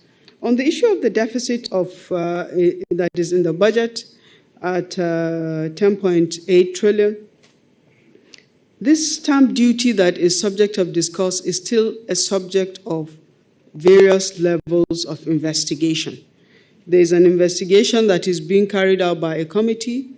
There is an investigation that is being carried out also by some security agencies. So we are anxiously waiting for the outcome of these investigations. If funds are realized from this investigation, it will help us in funding the government 2023 budget. On the issue of the foreign exchange rate, the foreign exchange rate is a rolling rate. It continues to change on a daily basis. We will be using the foreign exchange rate as already approved into law by the budget, but we've also made a provision in the budget that allows us to reap what we call exchange gain. So at the time of conversion of any FX inflows that come, whatever levels are higher than the budget rate goes into an exchange rate account, which is also pooled along with Federation revenue and share. So we do harness the difference in that manner. I want to thank everyone for your contributions here today.